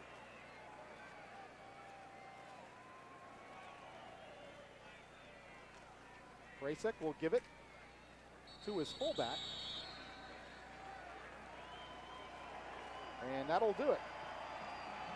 As the walk-on gets a carry, number 85, Ennis Crafton, gets a carry for a yard, and we're counting down. 3, 2, 1. And Larry Coker walks away with victory number 2. So the Miami Hurricanes come away with a 61-0 victory. Greg Schiano and Larry Coker shaking hands at midfield. It was easy for the Canes. They go to 2-0 with Washington coming in next week. We'll be back to wrap it up from the Orange Bowl after this.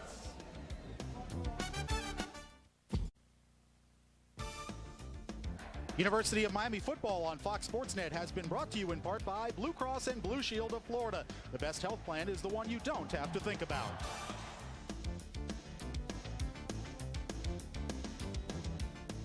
There's your final score. Miami 61, Rutgers nothing. Frank Fort and John Congemi with you on Fox Sports Net. John, a convincing and thorough win, certainly not unexpected by the Hurricanes, but you know, Washington next week, and there's some things they can still work on. For example, the 10 penalties, but again, big offensive day with 541 yards. Yeah, huge day throwing the football, 315, running the football over 200 yards. You see only 2 turnovers, and one was an underthrown pass early in the football game, kind of wet conditions. They got through. The biggest thing is they have to worry about their injuries at right tackle, at tight end. Hopefully at running back they're okay. So those guys coming out of this game getting prepared to play a high level against Washington. So a shutout again for Miami, 180-6 the last 3 years. Cumulative score against Rutgers, the final today, 61-0. Thanks for joining us here at the Orange Bowl. Catch more University of Miami action on Fox Sports Net Sunday, September 16th at 5 p.m. when the Hurricanes match up against the Huskies of Washington.